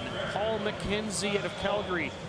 Hochin Fedag is in 6, Tim Barbeau in 5, Victor Dagenet in 4, Doman in 3, Sebastian Vochu is in 2, Sebastian Pollins is in 1, and David Keary out of Nepean Kanata Barracudas at the bottom of your screen in lane 0. They touch 50 meters, and it is Dagenet first in 25.98. Just like the A final, the question is, it's going to come down to the last 15 meters. You've got to be able to have enough in the tank, but you've got to keep yourself within striking range if you feel you have the best closing kick. Dagenet is the fastest swimmer of the bunch. He should be able to start to take a move here if he possibly can. Lanes 4 and 5 are really close. Dagenet at 54.21, Barbeau at 54.24. Just 300 separate them. Dagenet had the better turn, however, coming off, so that could play into this race if it happens again down at this turn, this last turn down here in the end of the third length of this 4-lap race. In lane 0, he might be getting a challenge from David Keary. I thought he was looking like he was in contention. He might be a little out of, he was in 6th place, in fact. First place is Dagenet in 122.74. He's got a little bit of a lead now on Barbeau. Can he extend that with less than 25 meters to go? Power, power, power. You've got to get good leverage. You've got to get up high in the water to be able to grab that water and pull and kick at the end. And it definitely is going to be Dagenet. He's picked it up. He's picked it up now. Look at him. Look at him picking it up to the wall. No breathing. Right to the wall. Nice finish, Victor Dagenet. 150.88 for Dagenet. Ahead of Barbeau in 151.39, and then in lane 6 it was Hochin Fedag who had a really strong finish, who comes in 151.76. Well, Dagenet with another best time, 2 best times in one day. That's pretty good effort.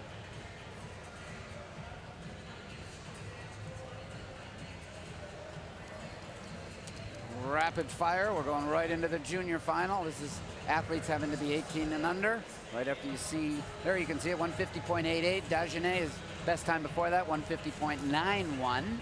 So he did go 3/100ths of a second faster. That was probably that last 10 meters where he was picking it up as fast as he possibly could, putting his head down and getting to the wall. All right, now we'll meet our junior finalists in the 200-meter freestyle.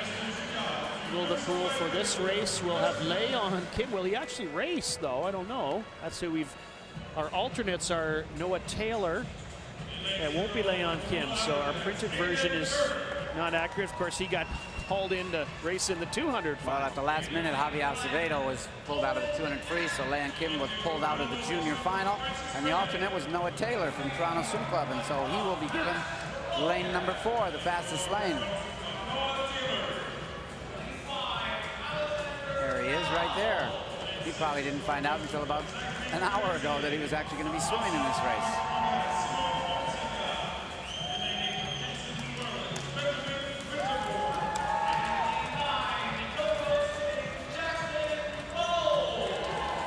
Gorbio in lane number 3 is known a little bit more for the 400, 800, 1500, and even the open water 10 kilometers. So this will be a little short for him, but if he can get into the race, he should be able to come home stronger than anybody else in the field.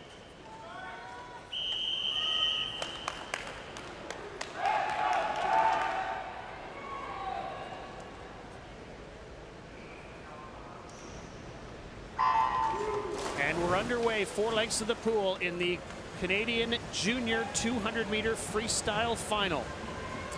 Wow, and this is very interesting, and this is how it rule. This is what the rule is when you do a late scratch, a late pullout. Normally, you do a scratch or a pullout right after the preliminaries are over, and then they put the people in the right lanes. When it happens really late, they do not change all the other lanes. So the alternate that went in, Noah Taylor, is actually 4 seconds slower than most of the other swimmers in the middle of the pool, but they didn't put him in lane 0. They had to put him in the lane that was vacated at the last minute, which is the fastest qualifying lane, lane number 4. So he won't really be able to challenge some of these other guys because his time is not anywhere near their best times. Right to the front, though, is lane number 5, Alexander Mio. And then in lane 6, Zach Parise is right there with him. Lanes 5 and 6 are going to touch halfway. Parise did his lifetime best 400-meter freestyle the other day, so that's a good sign for him. And he's pulling away from, these two are pulling away from the rest of the field. Lane number 1 is trying to make a push to get into the race. It's Owen Eck. Mio was only 100th ahead of Parise, but now he's created a bigger gap, and with less than 50 meters to go, Mio in 1:22.95 is at, well, it's 500ths. And back comes Parise, challenging again on his right. Parise had the better turns in both sides and came out ahead, but then each time you've got Mio picking up the cadence and pulling a little bit ahead. Look at them looking at each other. Every time they breathe, they look at each other. And then up in lane 7, Fonseca starting to challenge. And it's going to be 5, 6, and 7, and here they come. And they finish 5, Mio, 7, Fonseca, and then 6, Parise. And the winning time, 1:51.69 for Alexander Mio.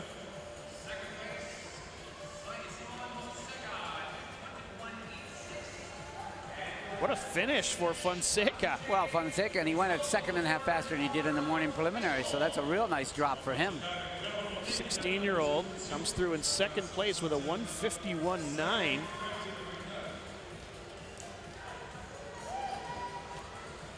And Parise did his best time as well, so we've got lots of guys rising to the challenge.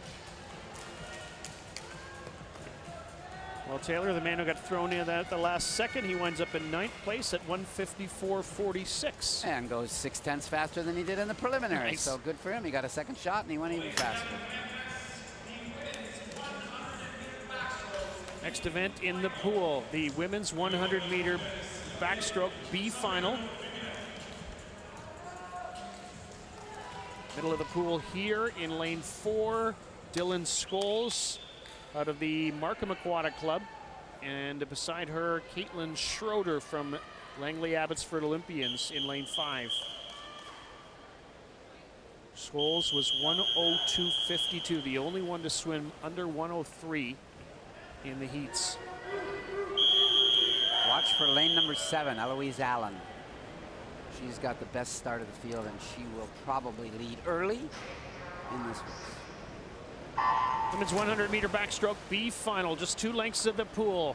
At the top of your screen, Shang, then Meadway, Allen, Burton, Schroeder, Scholes in 4, Edwards in 3, Dewitt, Johnson, and Sorrell at the bottom of your screen in lane 0.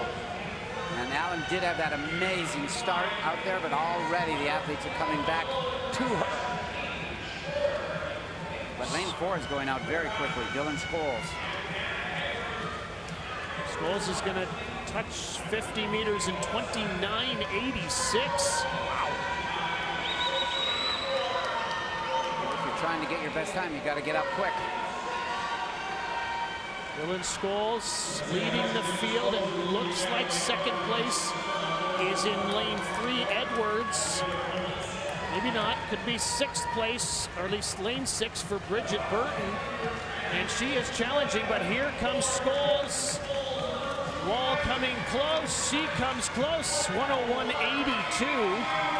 And second place was Bridget Burton, and third goes to Hannah Edwards.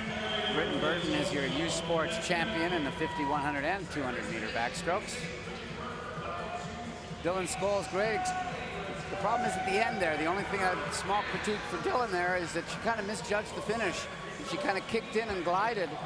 You've got to be able to know, count from the backstroke flags. 1, 2, 3, and then throw your arm back. Get some momentum. Keep that momentum going rather than kind of kicking and gliding. So probably cost her a couple of tenths of a second there. She needs to watch the video from Kylie Moss earlier today. That's right. Where she looked like she knew where it was because, well, in fact, she did know where it was.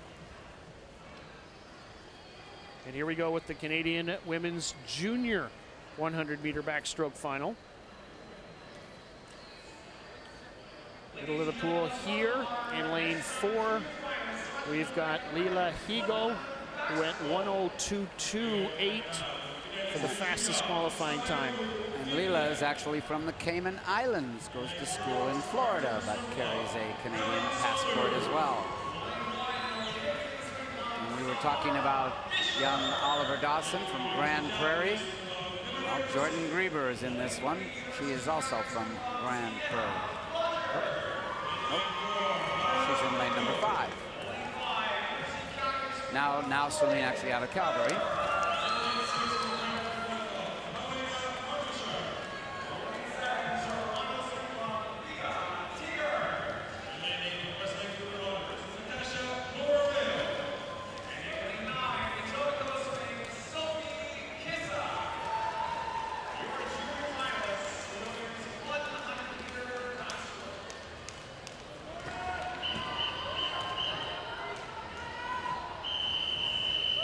Backstroke, they wait for the whistle. That means they're allowed to get into the water.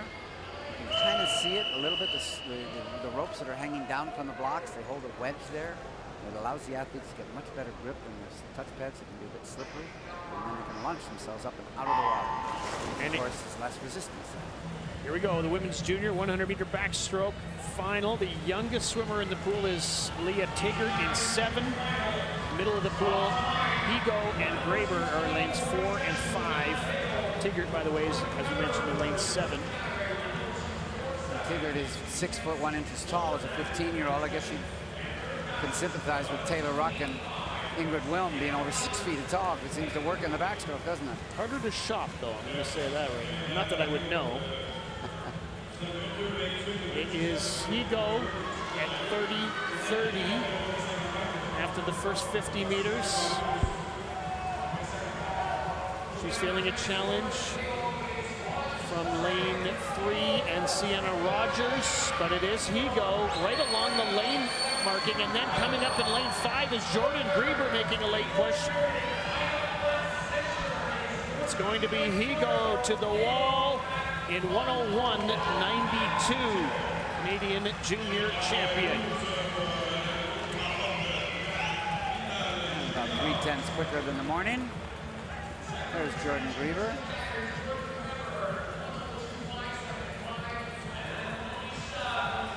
Grieber and Montrachard 2 and 3 in that race. There we go. 101.9. Uncan there for the club means unattached Canada. Those are for the athletes that are Canadians but are not living and training in Canada at the time. As I said, she's from the Cayman Islands, trains in Florida.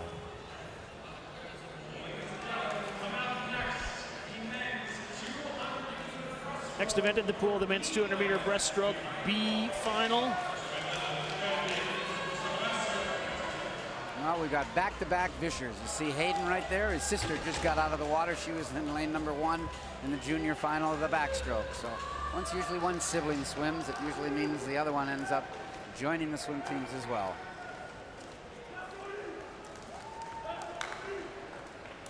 So in lane 0 at the bottom of your screen, eventually we're going to see Hayden Vischer, then as Byron mentioned, then Monsef Balamain from Neptune, Aidan Lucanar from Calgary, Alexander Landry's in 3, Brody Kajuria's in 4, and we're underway. The men's 200-meter breaststroke B final. Audric Dufour is in 5, Carter Scheffel in 6, Ethan Hemian in 7, Dylan Cormendes in 8, and Matthew Ketchen is in 9 up at the top of your screen from Western University Swim Club. Fastest qualifier in lane 4, Brody Kajuria, 2:19.53.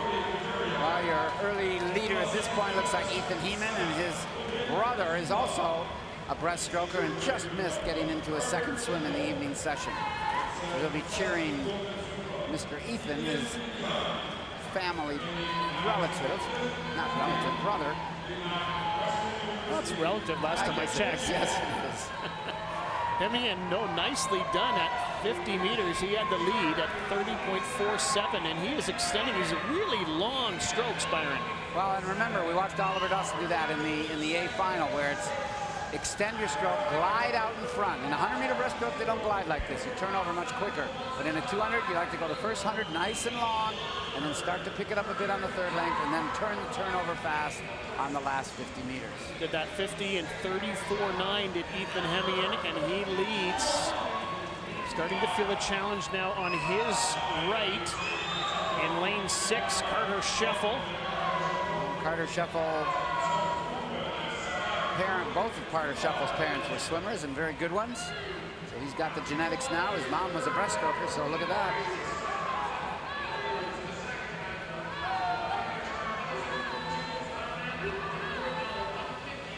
Real close battle. Now Carter Scheffel is known more for his 400-meter individual medley and his mile, so he might have a little more endurance than Mr. Hemian in lane number 7. It's going to be a battle between those two swimmers in lane 6 and 7. Scheffel in 6, Hemian in 7. Remember, we talked about the turnover, how they were laying it out nice and long in the beginning, but now there's a turnover. There's hardly any pause out in front in the pole. Carter Scheffel has taken the lead by a half a body length, and Carter Scheffel wins the B final at 2:16.7, just ahead of Hemian, who led for about 175 meters. There's Carter.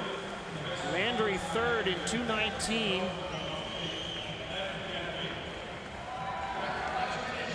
Carter Scheffel wins that one. He swims out of Brantford, Ontario.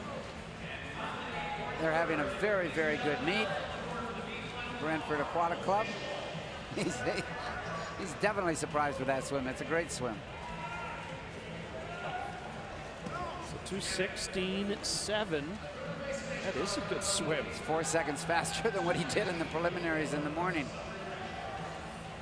His coach is going to say, I told you could swim that fast. That's right. And maybe you need more coffee in the morning. Something. That's one of the reasons that the B final, if you want to call it that, or the junior final, is of value, because sometimes the swimmers need another swim. They make a breakthrough swim like that, and now they've got the confidence to go forward and challenge maybe to get in the A final in the next national championships. Next event in the pool, the men's 200-meter breaststroke junior final.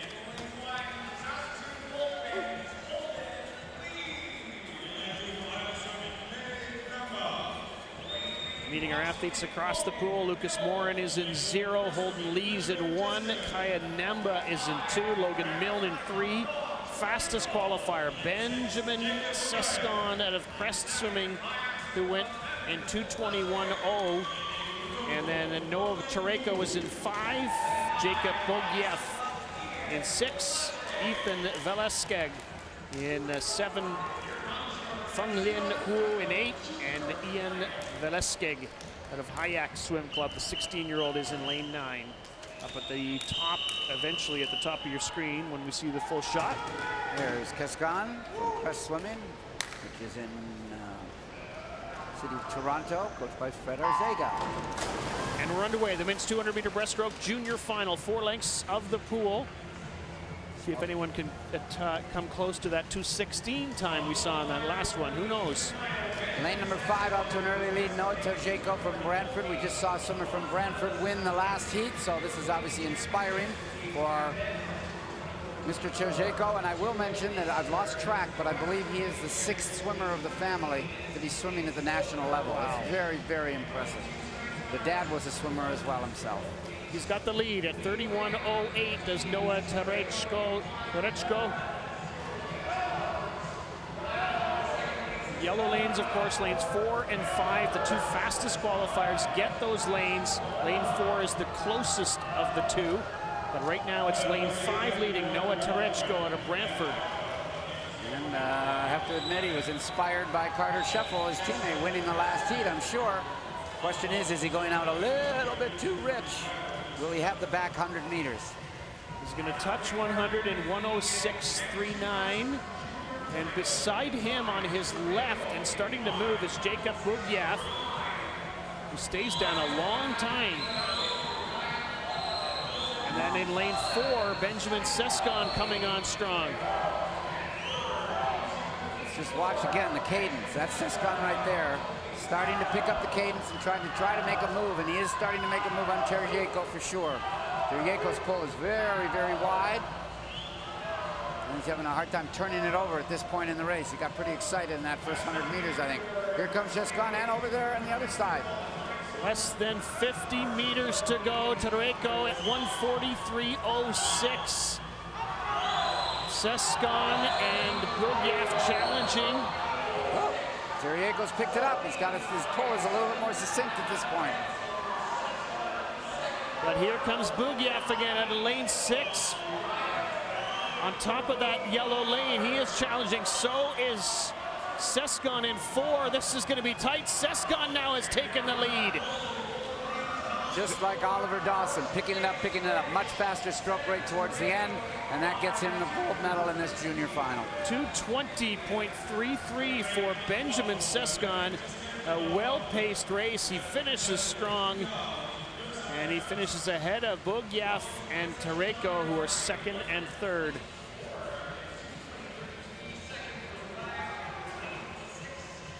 Best time by almost a second for Sescon.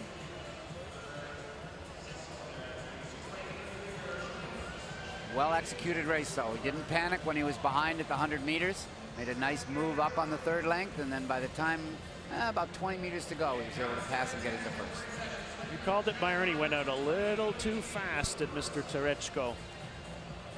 So 2:23.3, well-timed for Sescon. He is the winner of the junior final in the 200 breaststroke for men.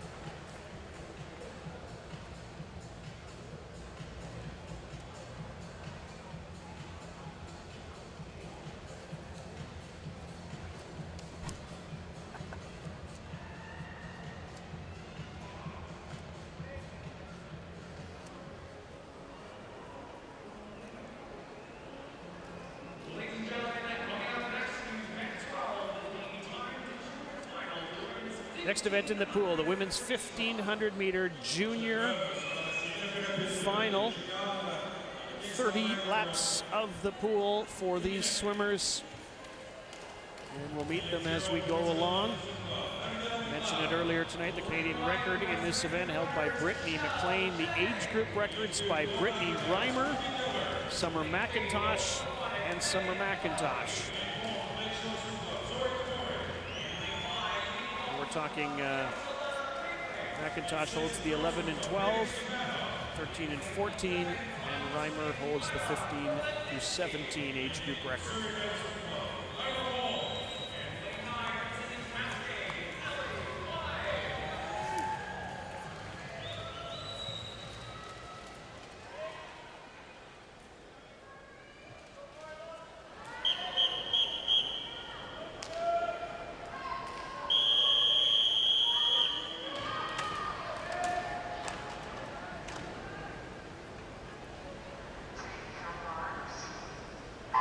And we're underway. Women's 1,500 meters junior freestyle final. 10 athletes in the pool. We'll start at the top of your screen in lane 9. Eli Wise out of Cascade in Calgary. Mila Wong is in 8 out of Surrey. Leila Koroplatnitsky out of the Island Swim Club is in 7. Paige Stepanov from the Toronto Swim Club in 6. The oldest swimmer in the field is Maria Saldana Rabeling out of the Canadian Dolphin Swim Club. The 18-year-old's in 5. Zoe Tamori's in 4. The 14-year-old out of Lakeshore Swim Club. Megan Donnelly's in 3. Ruby Keller out of Kelowna is in 2. Donnelly, by the way, out of Oakville. Michelle Zing from West Vancouver Otters, the 13-year-old, is in lane 1. And Abigail McLeod from the Winskill Dolphin Swim Club is in lane 0 at the left of your screen, bottom of your screen. They're through 100 meters now. And it is Donnelly leading at 104.4. It's a 30-lap race. Question is tactics. You've got to basically be able to know that the speed that you're going right now in this 50, I've got a couple of different people. Paul Midgley, who coaches, the head coach at Western Ontario University, was made the Olympic team in the mile when he was an athlete. And he says the key to the 1,500 meter freestyle is usually the 3rd or 4th 50. You've got to set yourself up to a rhythm at that point of the race and hold it. And if you blow that one, then all of a sudden you could really go, you know, askew on the next 50s trying to get back into a certain set rhythm. I would assume then that the great ones like Katie and Becky have some sort of an internal, you know, measuring system to tell them how fast they're going, because how else would you know? Well, and you rehearse it like crazy in practice. You rehearse it all the time, and that's how you get to know. This pool, there's actually a slight advantage, believe it or not, compared to most pools, because yes, there's a giant scoreboard at the end with the turning end, and I mean giant, it's really big, but the swimmers can't really turn around and see that because it's behind them after they do their turn, and they're not going to do a Tarzan, pick your head up and look at it in the middle of a race. But there's a side scoreboard on the side of the pool, and it actually has the running time. So I know that when Summer McIntosh swam the 400 free last year at the trials and broke the world record, she used to train in this pool, so she's very familiar with that clock. And she looked at it at the 200 meters and the 300 meters and said, oh, I'm really close to the world record. And it really did actually help her put a little extra push on. So my guess is these athletes, several of them are from the Toronto area, they've been in this pool many times. And they would know that they could look up there and see, okay, that last lap I was at X amount of time, and now I know that the next one I actually went 108 in that 100, and that's a little bit too slow. I've got to pick it up. I wonder if this sport will ever go to where, say, the NFL went with having speakers in quarterbacks' helmets. I know it's be tricky with the water and everything, but with technology that nowadays you never know. There'd be some athletes that would probably love it and get updates. There'd be some athletes that say, I really don't want my coach telling me to keep getting faster and faster and faster and chewing his sandwich or something. 15 straight minutes, that's right. Megan Donnelly still leading in lane 3 out of the Oakville Aquatic Club. She's through 300 meters in 3:23 and change. She's feeling a challenge from lane 5, Maria Saldana Riebeling. Well, and the good news is I was looking out the windows of the pool here, and there was an ambulance there, but it just left, so it's not here for any of these young women in this 1,500 meter freestyle. The top two are separated by just hundredths of a second. The athletes in now 3, 4, and 5 are really close, and I think Megan Donnelly is being passed here by Zoe Tamori, the 14-year-old out of the Lakeshore Swim Club. And she is swimming well. Saldana Riebeling also. It is still Donnelly actually at 400 meters in 4:33 who touched first, just barely ahead of Zoe Tamori and Maria Saldana Riebeling. Nice response by Megan Donnelly, because she was definitely being caught. Yep, she was. All right, nice way to rise back up, and we'll see if that affects the later parts of her race, if it really threw her off her game or not. Again, the athletes And the coaches, we've talked about the training in the 1500A final that we were talking about and watching when Emma Finland won that race.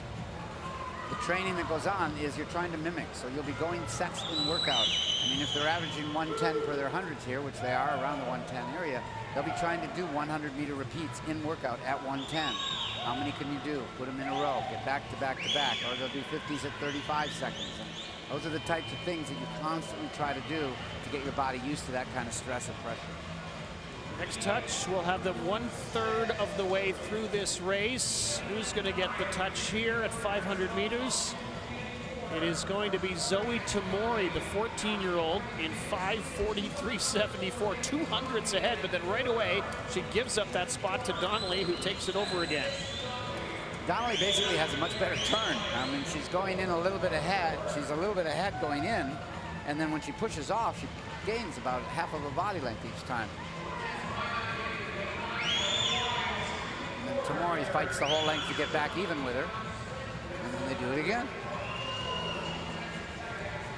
Tamori had the fastest seed time in this field, of course, in lane 4 at 17:25.9. How is that shaping up, Byron? I'll challenge you to do your math. Well, if you average 112, you go 18 minutes. So if you average 110, you go 17:30. And right now they're averaging about 110s. Well, they're up to about 111 now. Most of the swimmers in the middle of the pool are swimming around 35, mid-35 second range. Nice that we have a battle here in the middle of the pool. Way up in lane number 9, we got Eli Wise. Nobody sees her, but she's right up there now with the leader. She's made a nice move over the last 350 meters, and she's right there. She's got a high rev style of freestyle way up there in the left, you can see.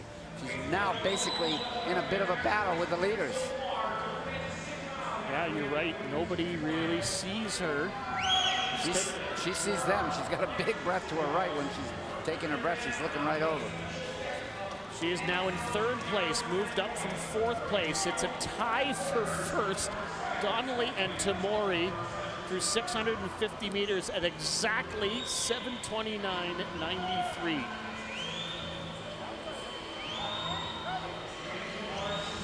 You get the feeling that these swimmers, this isn't the first time they've been in the pool against each other, and it probably isn't going to be the last. Well, particularly lane 3. Let me get this right here. 3, 4, and 6. They're all from metropolitan Toronto, and they race each other all the time. So Wise is right in the thick of it. She's in 3rd place, way up there in lane 9 at the top of the pool. So we mentioned how they assign the lanes. The fastest qualifier, and in this particular instance, we're talking the 1500-meter freestyle, so there actually is no qualifying heats.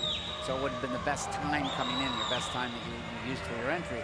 And it's in lane 4. The person with the fastest time gets lane 4, then the next one goes to 5, and back over to 3, up to 6, and they just alternate until you finish off with the 10th fastest time being up in lane number 9. Well, Ellie Wise has got something to say about being the slowest entry, because she is not going to be the slowest swimmer in this field, that's for sure. She's got the lead at the halfway point, 8:40.62 for Ellie Wise. Did that last lap in 34.8. Nobody else touched 34. In essence, she's doing the exact perfect way to swim this race. She's actually getting a little bit faster as she works her way through the meters. Ellie Wise has got the lead now by a second, or half a second at least. She swims at the Cascade Swim Club in Calgary, Alberta. Well, and it's given a little inspiration to the athletes in lane 0 and 1. Abigail McLeod and Michelle Zhang are still pushing hard, and they're back to challenging again. Particularly in 1, Michelle Zhang. Seems like she's had a good couple of laps here. And those women in lane 0 and 1 are used to swimming against themselves as well. Winskill Dolphins and West Vancouver, both from the greater Vancouver area. Wise still leading at 850 meters. Then it's Donnelly, then it's Tamori, then it's Zhang, who's in 4th place out of lane 1. Maybe sneaking up on some people too.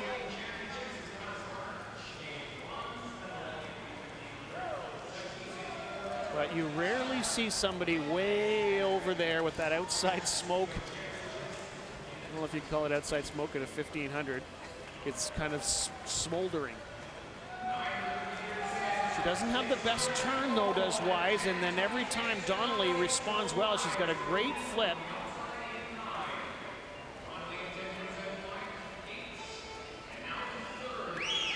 I would say lane 1 is starting to really make a nice move. Second from the bottom. She's really putting herself in a spot to be able to medal in this race. Michelle Zhang is indeed. Oh, this is going to be a really good final, Byron. We want a race, and we got a race. First place is Wise. Then it's Zhang in lane 1. So we got lane 9 and lane 1. Of course, we did not have a qualifying swim today. They came in with qualifying times. Don't forget to look up at the top of your screen to see who's in the lead from the Cascade Swim Club in Calgary. Eli Wise. So this is 2/3 right now. They're hitting the wall, 2/3 to go, 1/3 of this race to go, 500 meters to go. Anything can happen, but it really does look like lanes 4 and 5, the ones that had the fastest entry times, are kind of laboring. They're having a little bit of trouble. And you got the lanes, basically even lane 0, but certainly lane 1, and then lane 3, and way up at the top, lane 9 are the ones that are actually moving. They look in good control of their race right now. They're lapping the same every time. At the next touch, they'll have 450 meters to go. Everyone is on the same lap.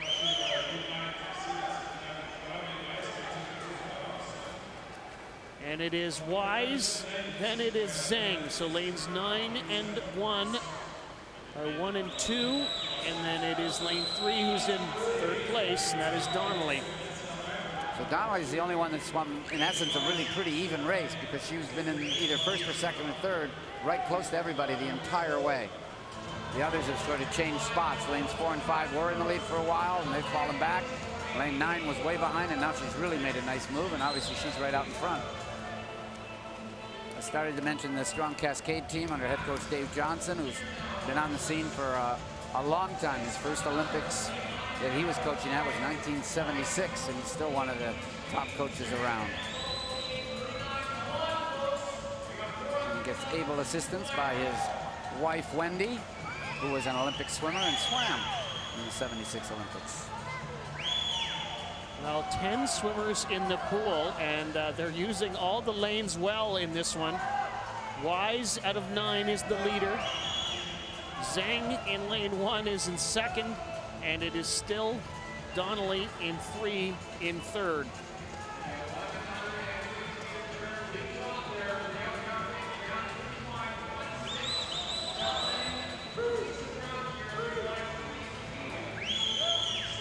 Four and 5 are trying to pick it up there. Tamori and Saldana, and all of a sudden now they got a little bit stronger kick. They're picking up their cadence a little bit. It's a mental game at this point, because the pain's pretty real at the 1,000-meter mark, and it's a nice. It's where swimmers try, if they're going to make a move, they try to make a move off the 1,000. Michelle Zhang might have put herself in the lead. She has out of lane 1. She is slightly ahead now of Ellie Wise. So I did mention that sometimes it's sort of what you do and you plan at the 1,000 meters, like, okay, I got 500 to go. I'm going to start to pick it up at this point, and that's exactly what Zhang has done down in lane number 1. She made her move, and now she's out in the lead, and you know what? The person who's not going to give up is Megan Donnelly. Lane number 3, she keeps, doesn't matter who changes the lead, she goes after them. Donnelly did that last 50 in 35.4. She's going to touch in 3rd place. Again, 35.4, like clockwork for her. She'll have to ramp it up a tiny bit, though, if she wants to get in contention with less than 250 to go. She certainly was, if she wants to win a gold. She's right now going to battle way up at the top. That's your battle for the silver medal. And lane number 9 is Wise, and lane number 3 is Donnelly. Donnelly out of the Oakville Aquatic Club. Michelle Zhang in lane number 1 has about a half a body length lead as she touches with 200 meters to go in 1315.08 and change. Now we're going to see what happens when they get near to the end here, right? Will they pick it up? Will they ramp it up even higher, bigger, faster turn? I'm not so sure young Miss Wise in lane number 9 at the top there can turn it over much faster. She's got a pretty high rev in her freestyle stroke.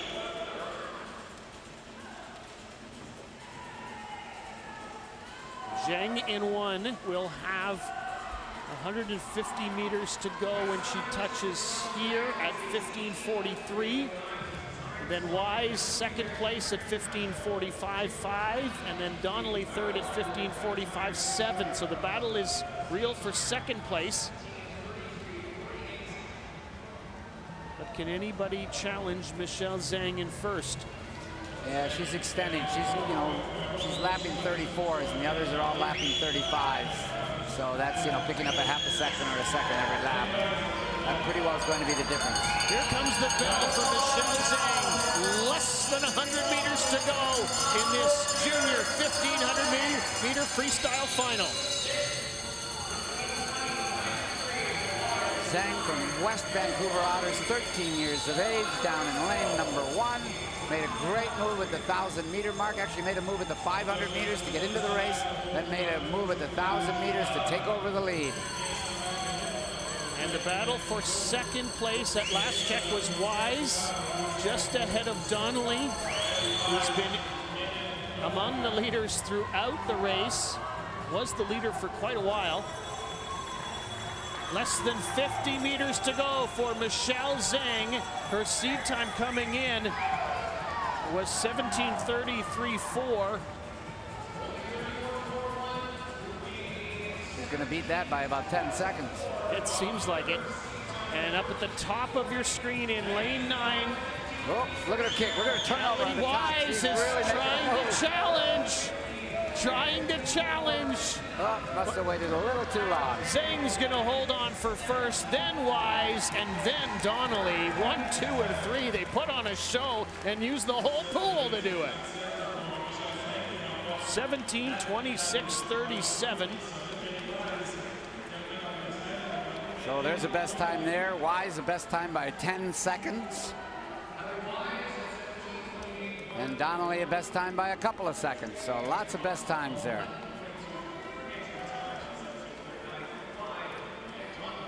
So Zhang, don't forget, Byron, 13 years of age, out of the West Vancouver Otters, is the Canadian champion. Remember that name. Brilliant tactics for a youngster, 13 years of age. Maybe it was the exact coach's orders, but she certainly made nice moves. One at the 500 and another one at the 1,000.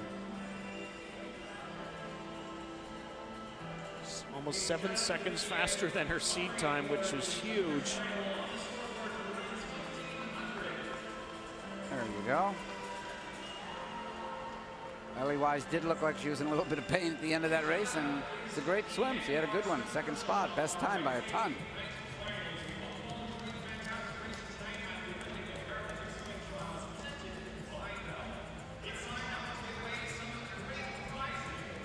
Well, Byron, a good finish to a good night of swimming again here at the Toronto Pan Am Sports Center. We began with a couple of Paralympic races. We finished off with a couple of junior races. And in between, we had a brilliant performance by Canadian Kylie Moss, second best backstroker in the world this year with her 57.9 time. And we had a 16-year-old put on a show in the men's 200-meter breaststroke, Oliver Dawson.